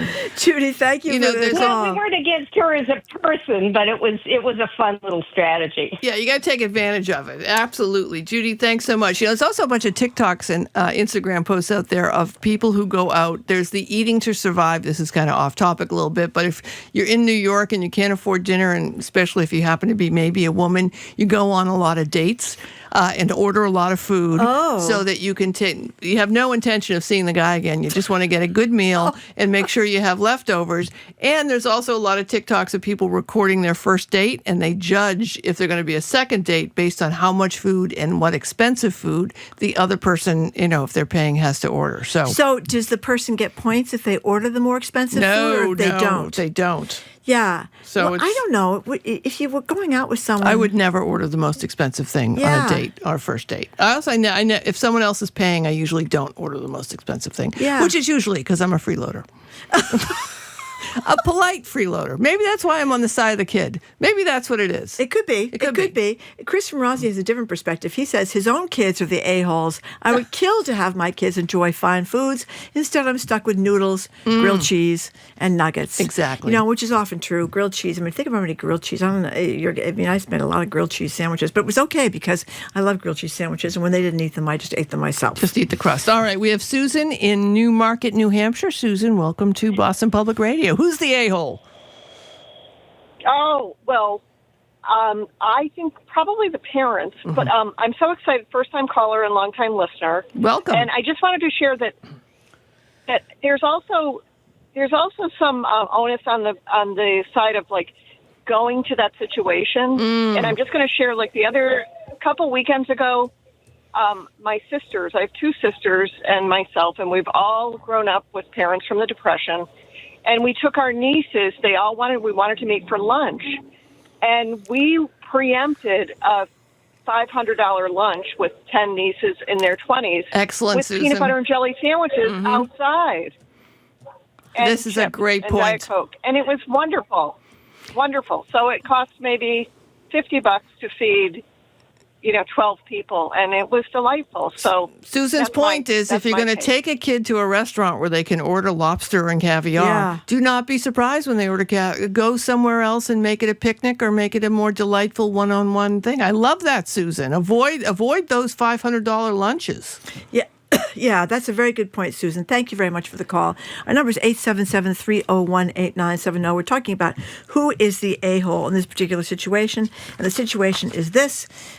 This uncle is complaining because whenever they go out to a family dinner, he always insists on paying. So, I mean, he doesn't really have to insist on paying all the time. Right. But he does it, especially when it's with his father and mother-in-law, which is probably a wise move for marital relationships. My sister-in-law's son, 11, always sees this as a chance to order the most expensive menu options. Today at lunch, we all ordered entrees while he got the fanciest appetizer and a whole lobster to himself, which he took a bite out of and then said, I don't want it anymore. I'm full, and refused to take it home because he said, I don't eat leftovers. So that I'm with them on that. But Margery, we have a poster here who I think is making a very good point. The person says, I grew up in a large, not so rich family. When our uncles took us out, they always said, get what you want, and they were happy to treat us to a steak. The idea of being the conquering hero, the aunt, the uncle, who will give you whatever you want, and then the poor kid has to grow up in a world where they don't get what they want, and they'll always have, it's like Auntie Mame, right? It's all about Auntie Mame. Did Auntie Mame tell that little kid he couldn't have caviar? No, Auntie Mame said, take another helping. Well, that's true. That was a good play. Yeah, great play, great movie. Lucille that. Ball, B. Arthur, love it all. Was it Lucille Ball and B. Arthur? Oh, this is a good one. Texter, they should go to a buffet. So, country time buffet. Oh is my that God! What it's called? Oh my God! No, that's horrible. That was placed by the Registry of Motor Vehicles in Watertown. Well, country yes. So with my daughter and her friends, right? So because my daughter loves to eat so much, and they would charge you by your age at a certain point, right? We would go there and spend like the afternoon, and I would bring her friends. So, I always remember dear Patrick, little Patrick. He said, I can have whatever I want. And I said, yes. And he went, this is great. And he went and got 4 bowls of ice cream. Well, there you go. I mean, there you go, right? Sean in the car says, a few weeks ago, I was taking my son and his 10-year-old friend out to dinner. His mom texted me and told me not to let him get the mussels because she knows how expensive they are. He immediately sat down and asked where the mussels are on the menu. I showed him the text from his mom, and he went with a burger instead. Yeah, I mean, what do you suppose? This is the challenge, too, of taking children to adult restaurants. I mean, I know. Yeah. What are you doing? Remember the Ground Round? The Ground Round. The Ground Round just opened somewhere. Ground Friendlies. Where did the Ground Round open? I think it's, there's back in Brighton? It's somewhere. Anyway, that was always great because you could pay as much as the kid weighed. So when your kids were like 3 or 4, you could really go wild. You'd pay like 37 cents or 55 cents, and they gave you the little ice cream, upside down ice cream with the cone as the hat and a little face. Yep. Or you could ask the waiter to give them a menu, even that say this is what you order off. Okay, so apparently we have some exclusive Ground sound. Round reopened in Shrewsbury, Hannah says. Exclusive sound from the uncle behind this Reddit post when he received the bill. Let's listen. It's like I picked the wrong week to quit smoking. It's like I picked the wrong week to quit drinking. It's like I picked the wrong week to quit amphetamines. It's like I picked the wrong week to quit sniffing glue. I hear you. All right, here's Marcella from Lynn, a texter. She says, look, if you're taking people you love out to dinner, they should be encouraged to order whatever makes them happy. If you don't love them, don't take them out. The other side of this is that the parents of said child should have limited his choices. So I think that's a good I think in general you don't want to be rude. It's kind of like if you go out, especially if you're going out and sharing a meal with somebody, and somebody has like just an entree and a Diet Coke, and then you say let's split the bill. And somebody else is having like 4 cocktails. The cocktails kill me. Filet mignon. Because I don't order cocktails, and they're very hate expensive. Yeah. I'm still angry at someone in my family who I treated for dinner because I had a really good year. We went to a nice steakhouse, and he ordered the most expensive scotch at the end of dinner and said, "Here's to you. You had a great year." Still mad about it. How much was the scotch? I didn't even look because I couldn't stand. Sometimes. Happy about it. Not happy, but if I see him again, I'm going to poke him in the eye. A texture, Mark from Holden says, Jim would have brought the lobster home in his pocket. He wouldn't have wasted the lobster and leaving it at the table. Anne from Rhode Island, what do you think, Anne? Well, briefly, I think that everyone has a little responsibility, but the kid not so much, because his parents should be bringing him up better. And the uncle should talk to the parents privately, and if they won't stop it, I think he can. But the real thing that I wanted to talk about was a grown adult doing something like that. When I was in my 20s and single, my parents came up from New York to visit me. They were insisting on setting me up with the nephew of a friend of theirs who was like getting a PhD in nuclear physics or something. Wow. A little bit of a nerd. Wow. We went out to one of those fancy restaurants in Boston. I can't remember if it was the Parker House or something. I'm talking about 1977, so whatever one of the most Yeah, we only had 3 back then, so it narrowed it down. Go ahead. So one of those. And this guy orders pheasant under glass. Oh, my God. Yeah. Yeah, he'd never met my parents before. He never met me before. I don't remember. I think it was maybe like $25, but like I said, it was 1970. So wait a minute. The pheasant, the bird comes out underneath the glass. That's what we're talking about here. Yeah, it's like a it's chicken. kind of a fancy. Yeah, I can't put. Yeah. So obviously you didn't end up. chicken. You didn't marry him, I guess is what you're saying. Oh my gosh, he never even had the chutzpah to call me, and I didn't call him. But my dad was a big tightwad. I mean, he's gone many years, so I don't feel so bad saying it, but he knew that, and his eyes almost popped out of his head, and I thought, you know what? This is cosmic justice. I did not want to meet this guy. You called him, invited him to dinner, and then told me about it. Oh. So, And look at the valuable story you got. And the valuable story that you've been dining out on for years. All right, Ann, thanks for calling. Under glass. Thanks so much for calling, Ann. Pheasant under glass. So, now, Jared, you strike me as one of those children who might order caviar and lobster.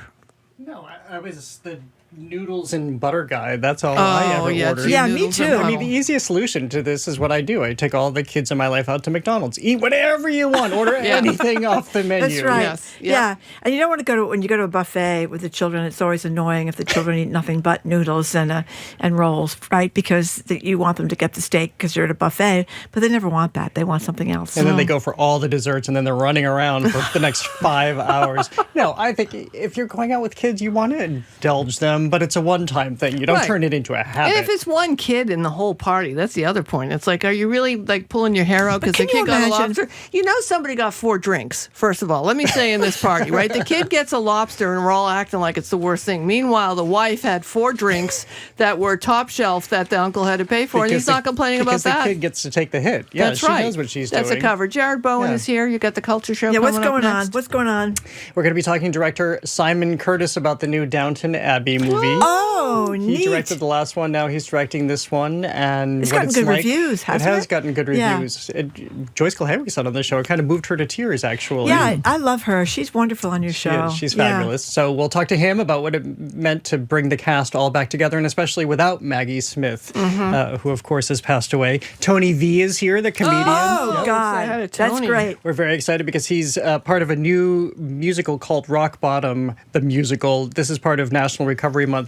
Tom Hamilton from Aerosmith, a whole bunch of people are coming together to create this musical based on substance use and how to address it. He's bringing the humorous part, of course. And then the last time I was at the Ground Round, Tom Hamilton was at the movie theater next door. Isn't that funny? Wow. All right, go ahead. Cleveland Circle. And then Chef Aidan McGee, who just had his restaurant, McGonagall's in Dorchester, named to the 50 best restaurants in That's a the great New York restaurant. Times. That's a great So we'll Irish talk to pub him. restaurant. We tried to get in God, there is it one night. Irish restaurant? Irish pub. Oh, I gotta go there. Yeah. One of the 50 best in the country. It's great. New York Times, yes. Wow. The first pub.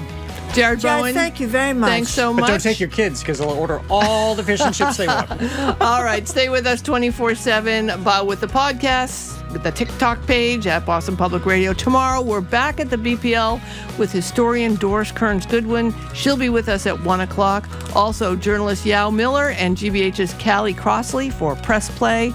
Live Music Friday with the Venezuelan piano extraordinaire Leo Blanco, and former U.S.-China Ambassador Nicholas Burns will join us. Our crew is Zoe Matthews, Aidan Connolly, Nicole Garcia, Hannah Loss, with support from Mira Donaldson. Patrick Lally ran our YouTube stream today. John the Claw Parker is the engineer, and our executive producer is Jamie Bologna. And of course, Jared and more coming up with the Culture Show right after us and 89.7 GBH. Margery, thanks so much for having me today. Thank you so much. I'm glad you're coming back tomorrow. I think we did a stupendous job today. I think so. Well, you see my invoice for the lobster and the... All right. Yeah, thanks for people tuning in. Hope you have a great afternoon. If you're in the neighborhood, stop by tomorrow and see Doris Kearns Goodwin and Nicholas Burns in person. At Thanks, the Boston Sue. Public Library. Thanks so much. Have a great day.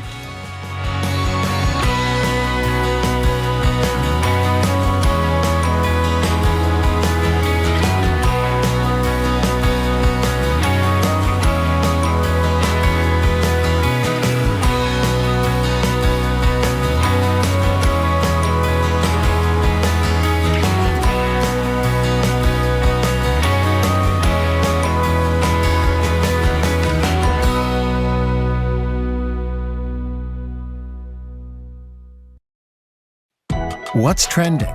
What's interesting? What's going on around town? We're talking all things arts and culture on The Culture Show, next on GBH 89.7. Funding for our programs comes from you. And Liberty Mutual Insurance. Liberty believes progress happens when people feel secure and exists to help people embrace today and pursue tomorrow. Learn more at libertymutual.com. An unlikely group of spies go behind enemy lines to turn the tide in America's fight for independence. Catch the season finale of Turn, Washington's Spies, tonight at 9 on GBH 44. You're listening to 89.7 WGBH HD1 Boston. Online at gbhnews.org.